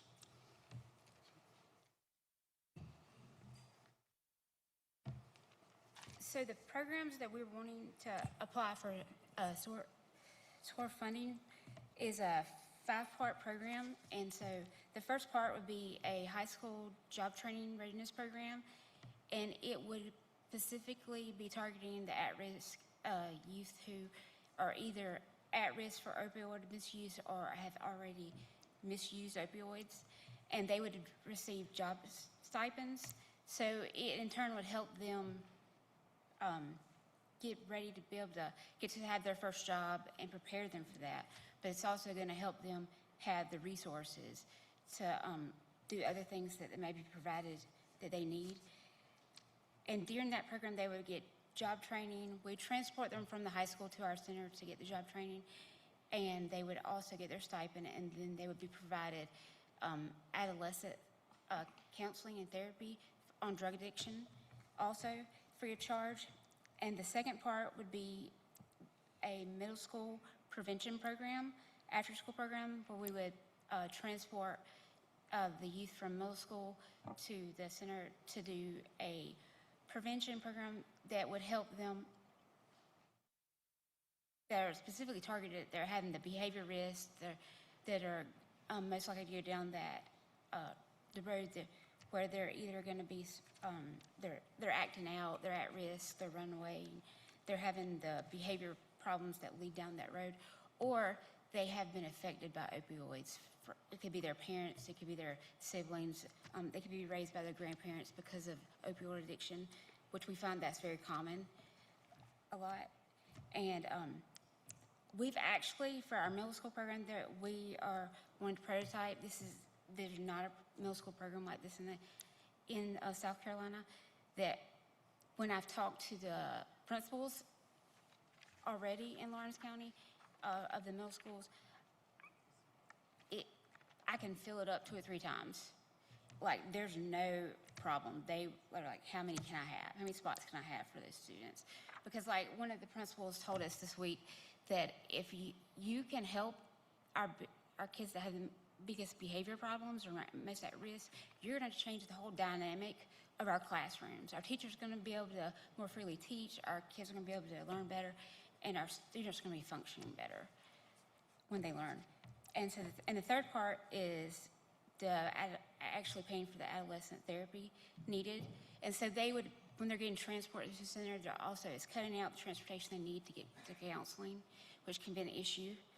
And the last part is the transportation part, where we'd be able to pick up from the schools, and we have 2 drivers pick up and drop off. And the very last part is we've been working on a prototype for an actual education trailer that does prevention and intervention on opioid use. And we submitted it for state funding, and they told us to submit it for county funding first.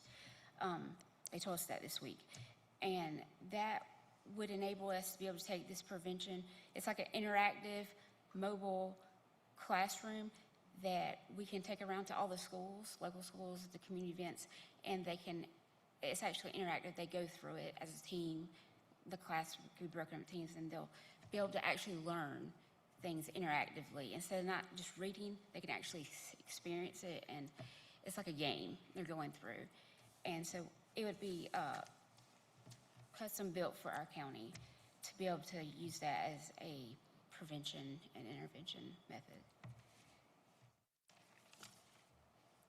I'd like to say our programs, we're not the nonprofit who takes the money in, keeps the money.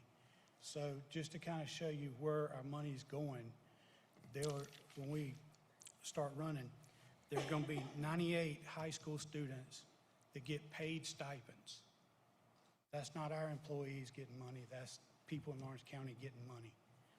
There's going to be 4 full-time positions for adults to come in and work with the kids. There's going to be 5 adult part-time jobs for them to come in. If you start thinking about the counseling, it's going to come out to be like 3,240 hours of counseling. So we're going to have to bring people in, and we don't expect people to work for free. But these are people that are local in Lawrence County that'll come in, and so the money's coming into Lawrence County, going back out to Lawrence County, and staying in Lawrence County. We're also going to have 10 part-time positions. This is going to be tailored for the college students, so they can come in and they can actually have part-time jobs and still be able to go to college. Let me ask y'all this. Y'all finished? Yes. All right. I'm tell you my side. Find out, come back to Nate County meeting, let us know how much that mobile vehicle is gonna cost, the unit or whatever. I'll have it. How much it costs, ma'am? Tell us now. The mobile unit? They actually told us to add that to what we already put in there. How much we gonna cost the county? Well, it don't cost the county nothing. But I thought you said we had to, No, they wanted me to add it. We have to Add get it Lawrence into County to give us permission to write for the money. Okay. They've already approved it, and they've already said that to add it to this part of the funding. all right, I mean, I just thought y'all said that y'all needed the county to. Well, actually, we were writing for another grant through SCORF, and they told us that they would rather put it through the Lawrence County grant instead of going through that channel. So you're gonna write it to Lawrence County Grant, what you saying? Yes, so the money comes from the federal to the state and is dish out all out South Carolina to the So county. what do you need the county us to do for y'all? So I need to be able to submit this because I've got principals wanting. So to who do you these need to programs. get submitted, the county administrator I need to or be the able to chairman? submit to SCORE funding. I have my paperwork ready. I just need a piece of paper that says that I have the permission to be able to get a username and password to be able to submit my paperwork. So you saying all we need to do is motion it and somebody second it?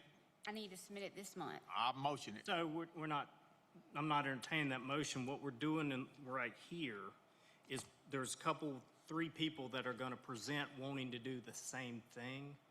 And so as a county, we are responsible for these SCORE funds and how they're spent. And it's not as simple as just making a motion and doing it. There's a process. So I'm with you, sir. my idea is after we have this, is that we'll have our county administrator and our county attorney with the Intergovernmental Affairs Committee meet and then flesh out the details of how that happens. Because we certainly won't from this dais tonight make that decision, but we certainly, So I all have that. paper, I have copies of it. Excellent, If y'all yes, want it. Okay. Absolutely. Okay.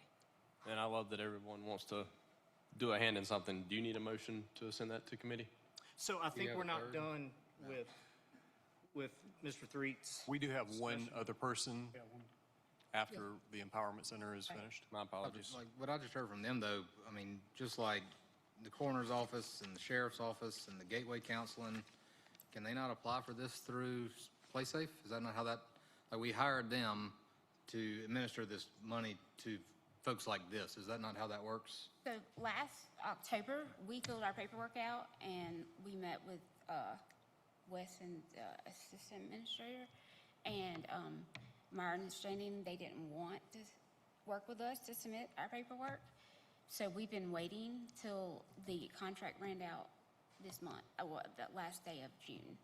That's why we waited. So to answer your question directly, the answer is yes. If we had a subrecipient and it was PlaySafe, they could, on behalf of anybody that they partnered with, submit an application for funding, yes.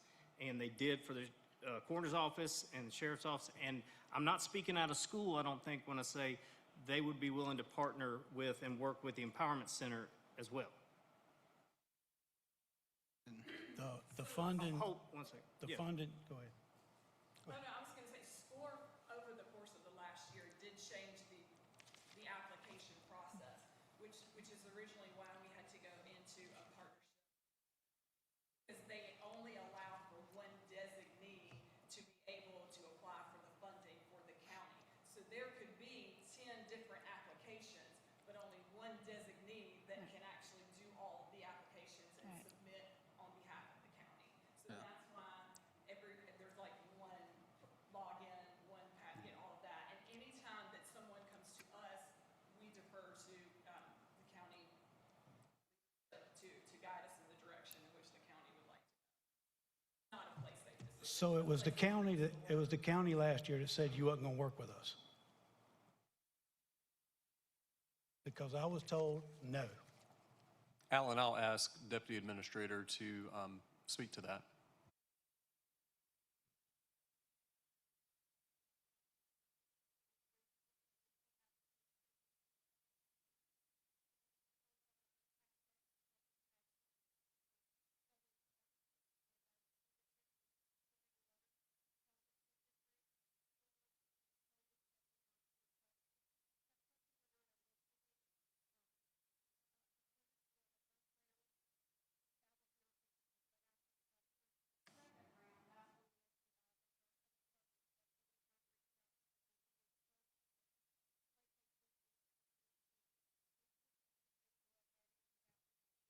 We were not reached out to. We were sent an email, a couple of weeks ago? No, it was during the 4th of July, asking us to meet. We've been trying to contact the county for about 3 months.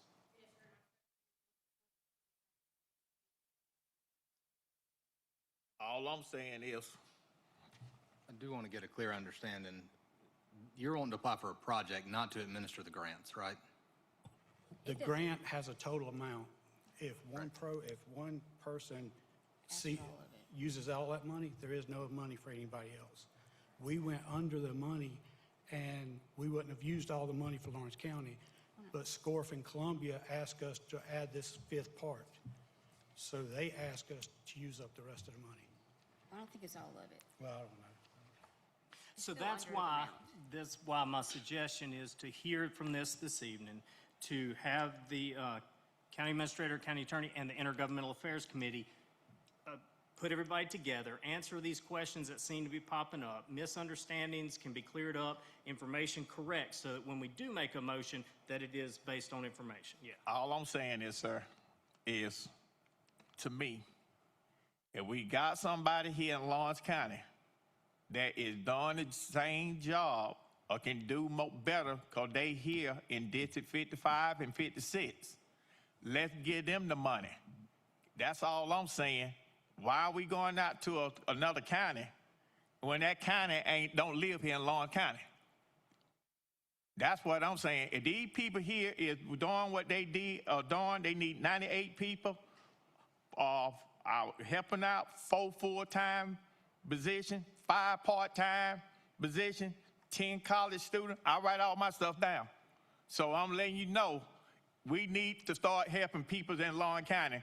Impact, I see what y'all do here for Lawrence County. Nobody else here wants to talk up for you. I'm going to talk up for you. And it like this, I'll make sure some kind of way that I'm going to fight for you. I'm not on their boat, but I'm going to speak for you because I see what y'all do. Thank y'all what y'all do. So definitely opportunity to further this and to partner. If it's not one with you, we'll partner. We want you to be successful as well. Anything else? Okay, thank you so much. Thank you. And our last speaker is Dr. Lori Dickus from Clemson University and SEEDS program.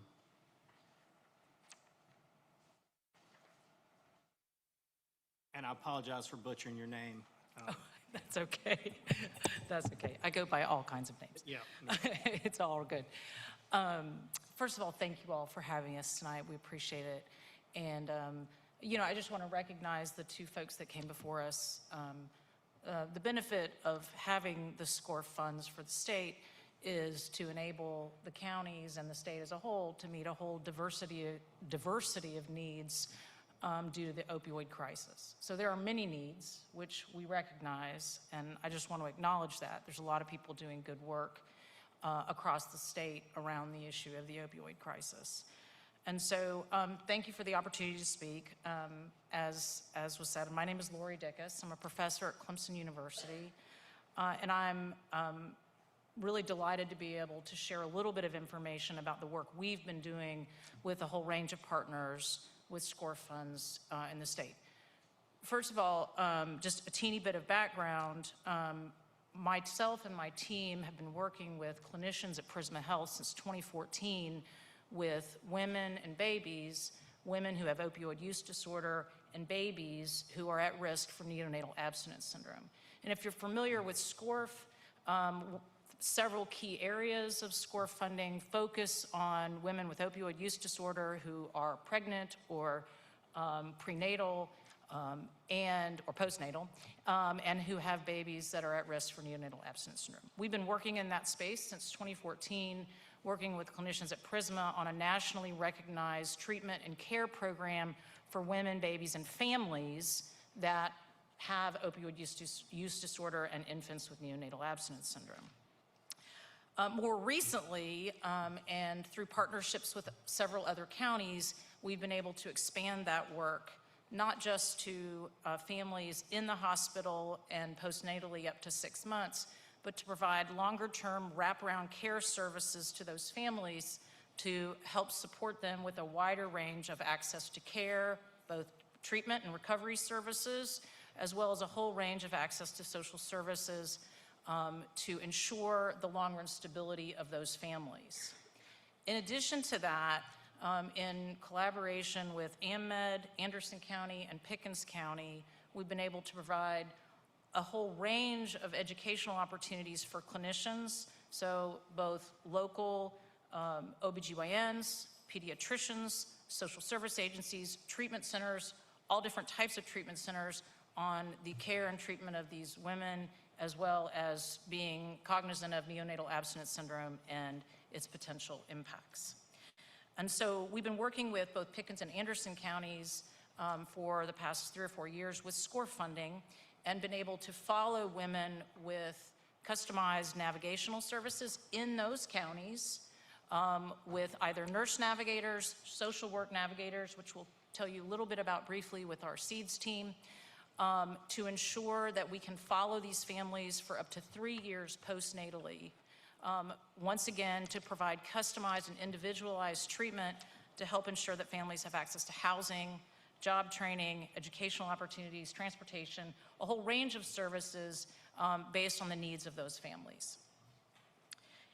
In addition to that, we've provided robust needs assessment based on each county and where they are at with regard to this particular population, and what we call a referral map to try to ensure tighter referral networks for women and families, both from clinical care to social service care, as well as other types of access where we may be able to meet these women to ensure that they get early in access to care. The earlier we can get women who may be at risk of being pregnant with opioid use disorder, the earlier we can get them into care and potential treatment for long-term recovery, the better. So I'm delighted to also say that I have one of my partners here tonight, Sarah Key from Prisma Health's Addiction Medicine Center. And we are really happy that we've been able to add this nationally recognized program from the Magdalene Center into our group of partners. And we have a few flyers that we can share with you tonight too, but I wanted Sarah to tell you a little bit about that piece of the work. Yes, thank you for having us. Again, my name is Sarah Key, and I am the program manager for a grant-funded program at Prisma Health called SEEDS.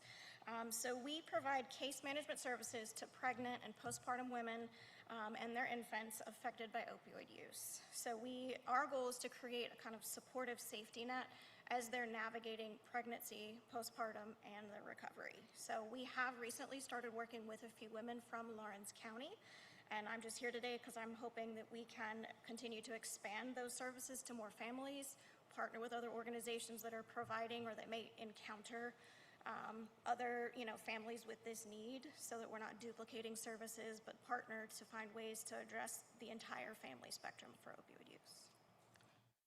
The last thing I'll say is that our clinician that we work the most closely with, Dr.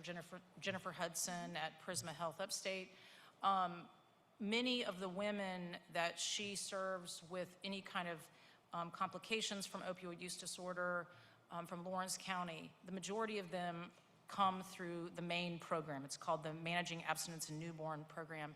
And that is served with Dr. Jenny Hudson at Prisma Upstate. So if these women are seen early enough, they can get into that treatment and clinical care program to ensure that they have the best outcome for the moms and babies.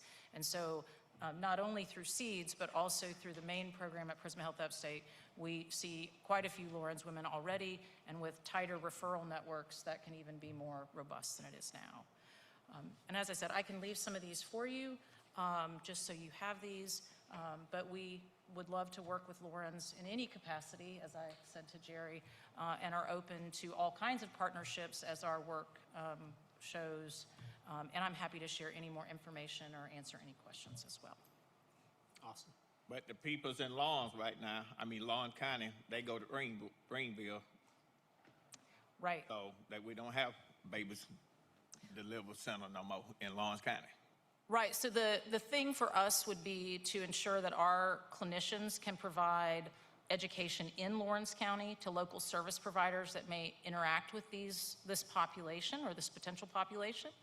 And that's a whole range of people that we could provide education about the kinds of needs and services that these women would benefit from.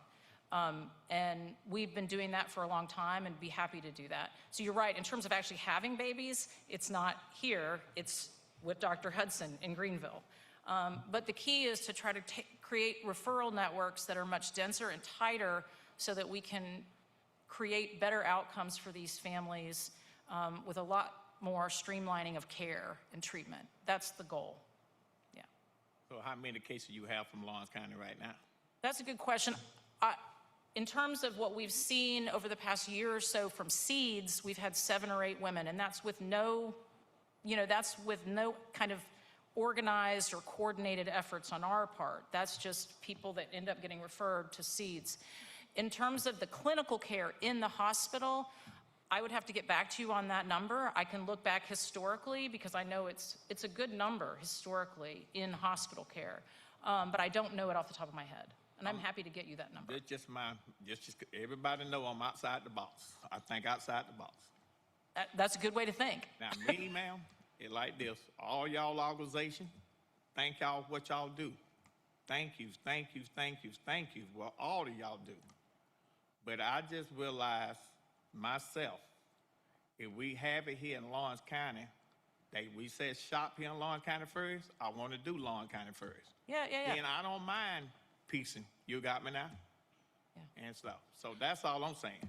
Well, and I think one of the goals would be to have case management in Lawrence County. That's the goal. And that's what we've done in every county. We have case management in each county to provide the localized and direct service. But when this first hit me back in March or last couple of years, whatever ago, when they came on, they were gonna hire somebody for Lawrence County.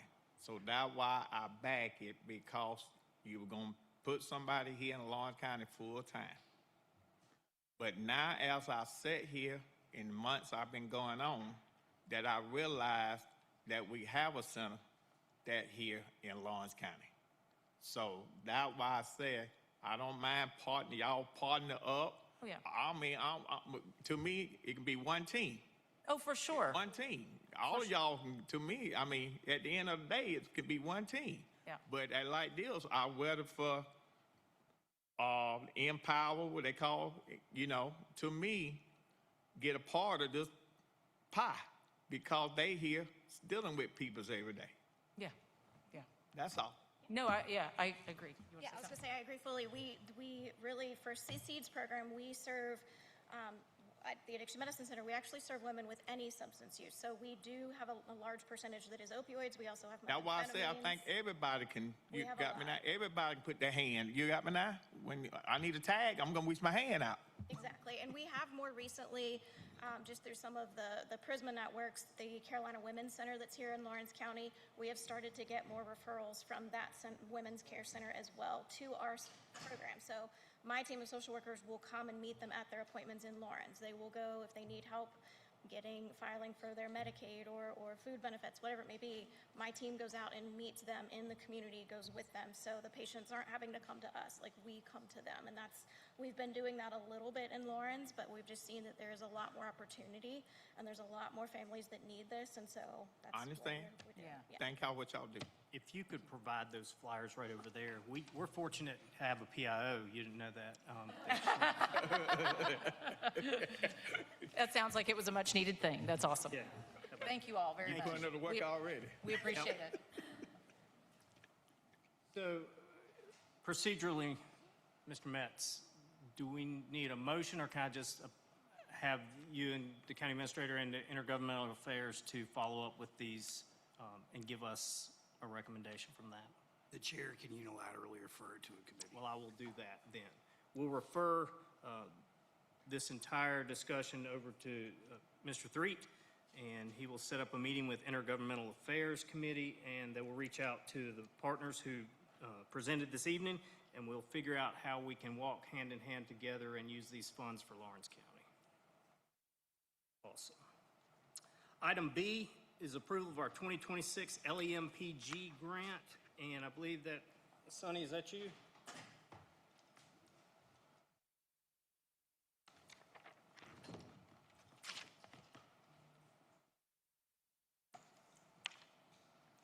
Thank you, Mr. Chairman, council, ladies and gentlemen. This is a grant that we apply for every year, and thanks to the diligent work of our team, particularly our Deputy Director, Becky Bagwell, we are approved for this grant every year. We just got an approval letter mid-June that says we are approved for, get my glasses out, for $59,000 and some change. It's a 3% increase from what we were approved last year, and this is a matching grant, in our budget, we are budgeted for $60,000. So this LEMPG will cover things to support the Emergency Operations Center and our daily operations. So this is in our budget already? Yes, the- sir. The match, and we just need to make a motion to approve to allow you to enter into the agreement? Yes, sir. Is there a motion? Motion second. Any discussions for Mr. Letta? All those in favor of approving, please raise your right hand. 7-0. Thank you. Thank you. Thank you for all the work you do. Next item is approval of our Airport Commission recommendation to use Ardura as the consulting firm in accordance to FAA guidelines. Andy? it's on. Good evening, council. It's always good when we're getting grants. And you all are very aware of our airport. Our airport is known statewide as being one of the best general aviation airports. And that's thanks to the people that you all have nominated to be on the Airport Commission. The Federal Aviation Administration requires that we have a consulting firm when it comes to receiving funds, and we receive a lot of funds. I don't know if you noticed, but first thing that caught my eye up there was the airport terminal, something I'm very proud of. It showed up there 2.2 million, was actually $2.4 million. Tanya sent me an email last week and it said, where do I put this $484,000 check? That was the last of about $2 million that we received for that terminal. So that terminal that was $2.4 million cost us less than $500,000, which is under budget. And that was all grant money from the Federal Aviation Administration and the South Carolina Aeronautics Commission. So a $2.4 million terminal costs us less than $500,000. That's pretty amazing. But these consultants help make that happen. And that's why the FAA requires that we go through a process of vetting and choosing a good consultant every 5 years. And this last consultant that we had, we actually extended that out to finish out that terminal project. And it's coming in line with finishing up that last grant. The RFQs went out. We did the due diligence, and the Airport Commission has recommended Ardura by doing that process, and they have brought it to you and are asking for your vote to go with the engineering firm Ardura. So if you all, if it would be your pleasure to vote to affirm that, that would make them very happy. Let me ask you this one. Yes, sir. I've been to y'all meeting, Yes, sir.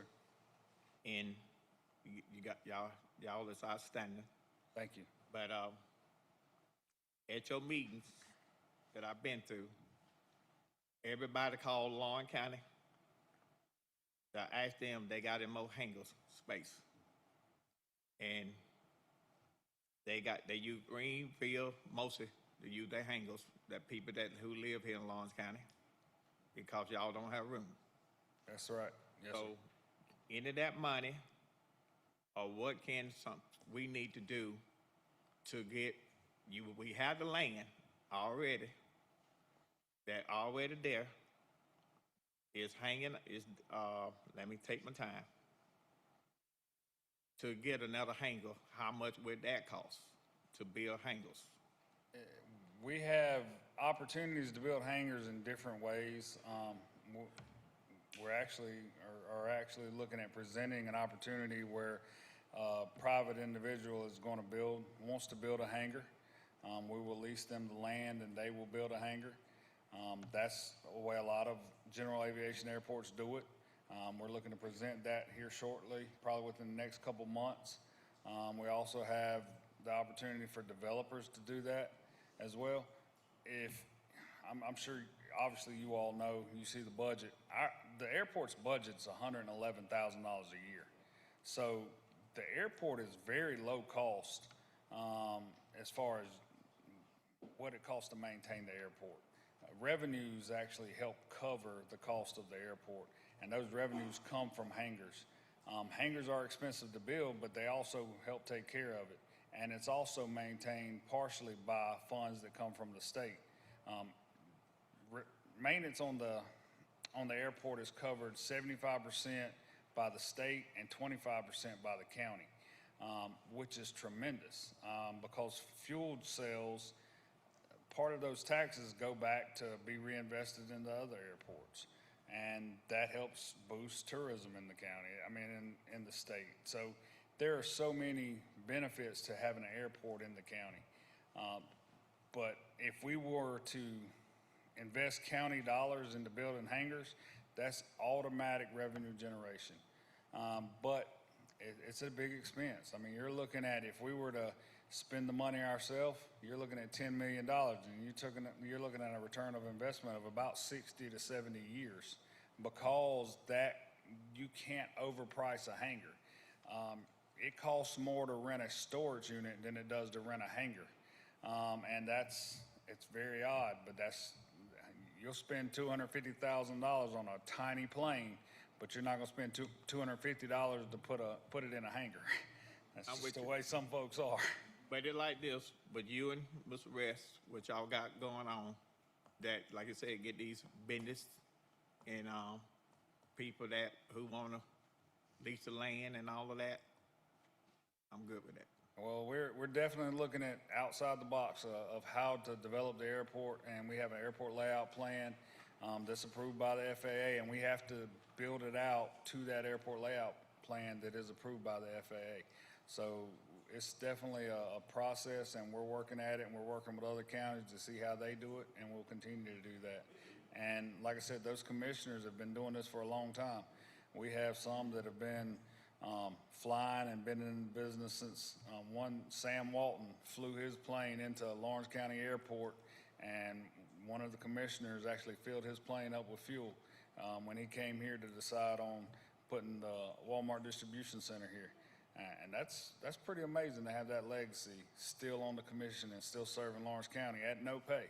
So that's pretty amazing to have that type of volunteerism and still working on a commission here in Lawrence County. Thank you about what they do, sir. And the Absolutely. full-time people out there, part-time, all of them. Thank you, sir. Absolutely. So the Airport Commission is seeking approval of selection of the consulting firm Ardura. What is your pleasure? I make a motion to approve the Airport Commission's recommendation to use as their consulting firm. Second. Any further discussion? All those in favor of approving, please raise your right hand. 7-0. Thank you. Thank you, council. Thank you. All right. Item D, first reading of ordinance 1012, an ordinance imposing a temporary moratorium on the acceptance, review, approval, and issuance of development permits for data center within Lawrence County, and that's Councilmember Brownlee's ordinance brought forward, so I'll turn it over. Thank you, sir. I'll briefly run through this. Purpose of this ordinance is to provide the county with adequate time to evaluate the regulations governing data center development in the future. So what this moratorium does will be for a period of 12 months from the effective date of this ordinance. So no rezoning applications, land development permits, building permits, or site approvals could happen within that 12-month period. It also goes into Section 3, where the definition is of defining a data center, meaning a facility or group of facilities primarily used for the storage, management, processing, transmission, or hosting of digital data, including associated server infrastructure, cooling equipment, substations, backup power systems, and supporting facilities. So during this moratorium period, the county staff, planning commission, and the county council will be evaluating and developing regulations concerning the setback requirements, buffering and landscape standards, noise standards, water and wastewater requirements, electrical infrastructure, also our emergency services coordination. Environmental impacts have been a big topic, traffic impacts, and the decommissioning requirements. And County Council shall review the status of this study no later than 6 months after the adoption of this ordinance. And this ordinance, like I said at the beginning, will last for 12 months and will expire unless renewed by council by resolution. So anyone have any questions about that? For discussion, is there a motion to approve on first reading of 1012? Motion to approve, Mr. Chairman. Second. Okay, there's a motion and a second. Any discussion, questions? Yes, sir. Start. I have questions, Mr. Chairman. Couple things. Zoning's referred to in this ordinance on multiple occasions. The fifth whereas, section 2.1, section 5, section 11 references a performance zoning ordinance, or PZO, which we don't have. This kind of goes back to something I mentioned earlier in the animal control. The spirit of this ordinance is obvious. However, I think we should be realistic and talk in timing. This is a feel-good ordinance. This is so somebody can stand up at a meeting and say, look what I did. What we need is action. So let's say we did do this ordinance, which I would vote for, by the way, before we get too far down the road. Takes 3 readings and a public hearing, so best case it gets approved by October. Then we're talking 6 months from then, we're talking April. If, and by the way, on the third whereas, it references substantial interest in development of large-scale data centers. I sit on the Economic Development Board along with Mr. Brownlee. I'm unaware of interest, much less substantial interest. The last interest we had was over 18 months ago, and that did not even come near to fruition. So I'm not sure where the substantial interest has come from recently that I'm unaware of, but it could exist. Why don't we make a motion tonight to approve a resolution to direct county staff to bring us a ordinance governing basically everything that's asked to govern in here for data centers in 3 months. Let's approve something in October. Or, once again, it does take 3 readings and a public hearing, so it would be January. No? Now. Preventative action. Sure. It does not, like, once again, let me finish my timeline. So let's say a development or a data center bought property today. Say they chose not to do due diligence. Say they chose not to do anything with the county beforehand. I can go ahead and tell you, because I know this, and I'm not going to name company names, but power couldn't be in this county. Like, we don't have the electrical infrastructure. That's already been mentioned. They couldn't come if they wanted to come. They couldn't come if we wanted them to come. It'd be 36 months, best case scenario, to get a data center in this county. Like, that's if everything fell into perfect place. So, like, the thought that one's going to pop up tomorrow is unrealistic. We have plenty of time. And once again, I think April's too late. I think we need stuff now. That's what I'm talking about now. We need staff working on this now, not waiting until October to get started. And second off, there's so many things, but the biggest one is they can't come. We don't have the power. Duke is the main provider. We don't control the water. I will say on the water usage, water would not be the problem here in Lawrence County. It might be in some places, but we're using a fraction. We're using a fraction of the water capacity that we have in this county. As a matter of fact, if we're worried about water consumption, I ran the numbers just for fun. A data center, 100 megawatts, which is a regular size one these days, the county uses what they would use in a year in 9 days.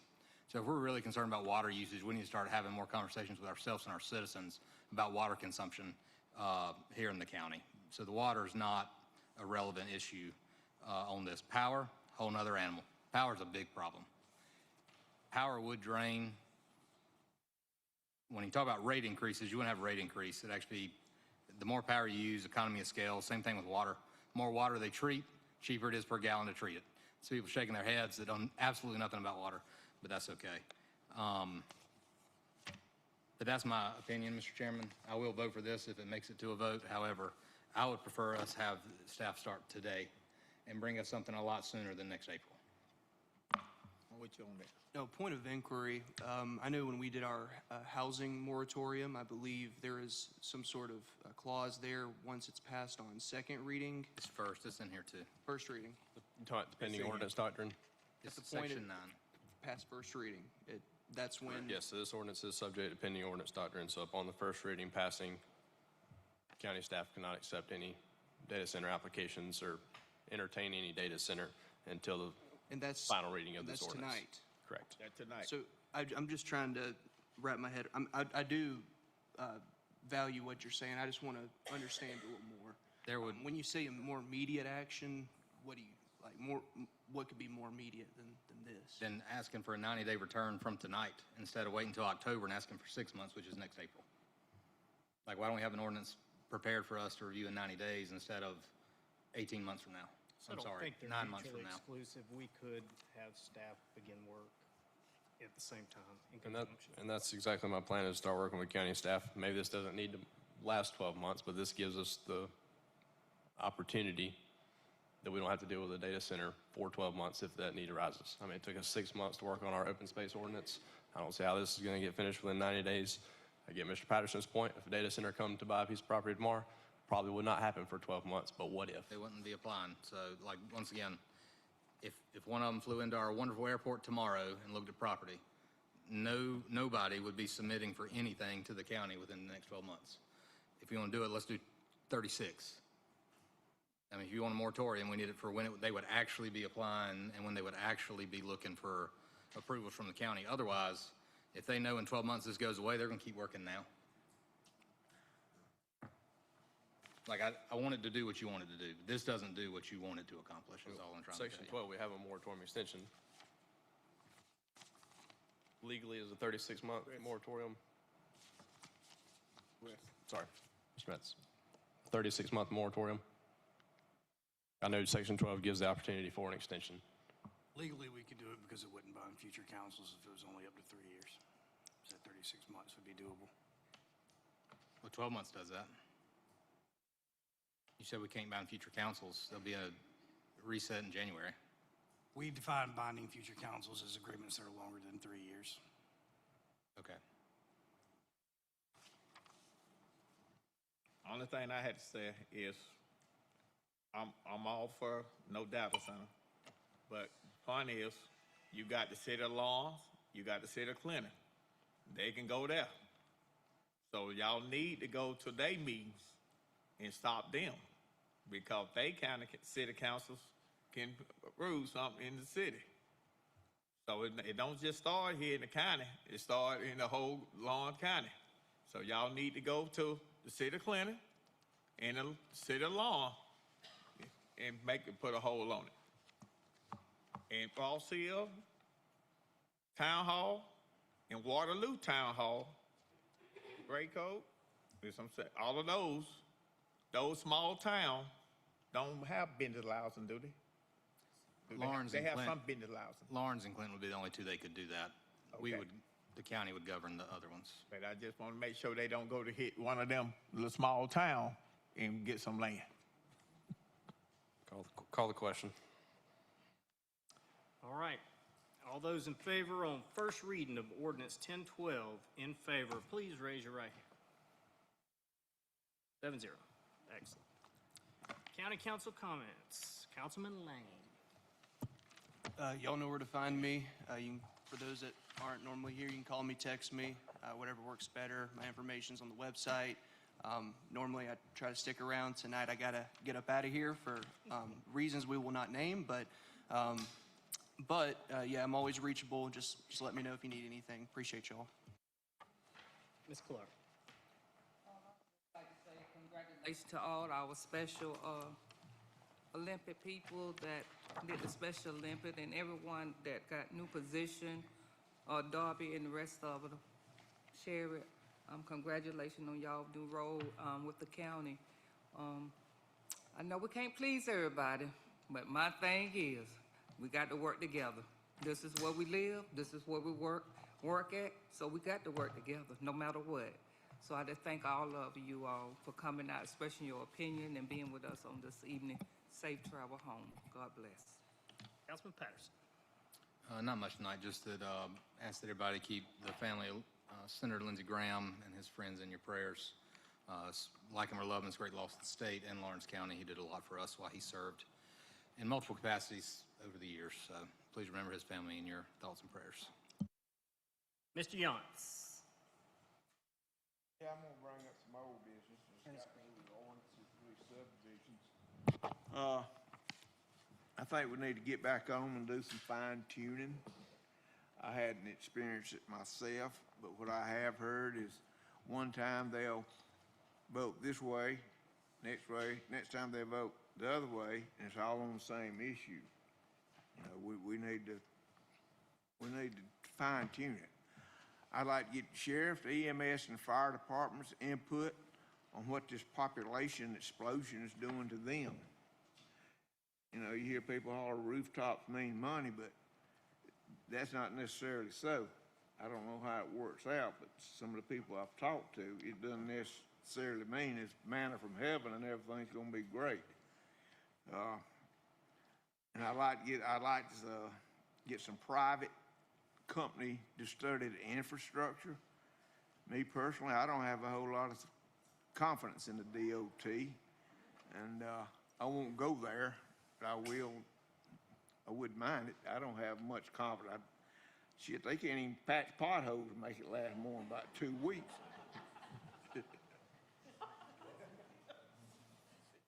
And there's a subdivision, if you get a chance to ride and look at it, it's in Greenville County.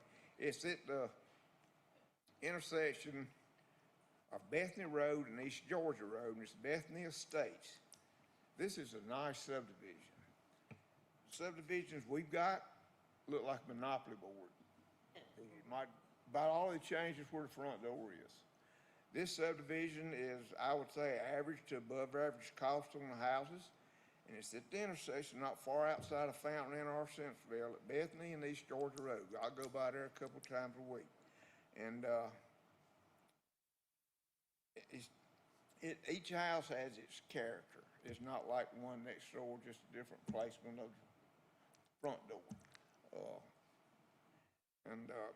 Actually, I'd like to see us slow down and clean these things, clean some of these things up. You know, we got the ordinances, but that don't mean they're perfect. You always have to go back and make things better.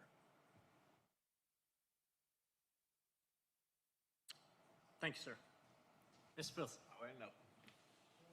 I just wanted to say a moment of silence because one of our employees, let me get a, Ms. Lynn Anderson, working in Billing and Code Department, lost her son.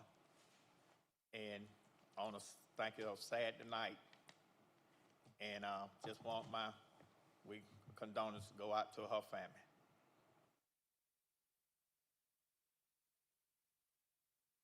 All right. Thank you. And I don't have too much to say tonight. It's like this, that we are doing better.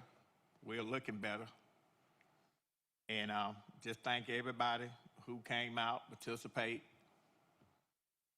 And just want to tell everybody, thank y'all for what y'all do in Lawrence County every day. It brought to my attention that I know that I voted for something last month. And I talked with the county administrator. He gave me an idea, fill me in with some stuff. And I know I'm still learning all the rules and regulations under budgets, how it work, the general fund, reserve fund, ATAC fund. I'm learning all what type of money where each one of them come out of. And I'm getting better. And I take my notes. I'm gonna go back tonight. I'll look at the whole tape about 4 or 5 times. So the IT department, thank y'all what y'all do, because I know I'm a big part of y'all fan. Because I don't never say I get everything right or correct right. I'm not arguing with the county council members no more, fussing or nothing like that. Because it's like this, at the end of the day, all of us live in Lawrence County. One team, one fight. One band, one sound. Have a good night, Lawrence County. Thank you, sir. Mr. Brown. Oh, we'll keep it brief. We all made it through tonight. Let's give a round of applause for that. A lot of great things going on in the county. We don't always get it right. Sometimes we're reactive and not proactive, but tonight I think we were proactive. A lot of good things going. I'll echo the same Senator Graham, no matter your personal politics, a life is a life, and you know, we remember his family in that. But thank you. I'll try to go through everybody that was recognized or has done something great for this county during this meeting, but just thank you all. I don't want to leave anybody out, and y'all have a blessed night. And I will echo the sentiments out here. I thought it's a long meeting, but it was a good meeting.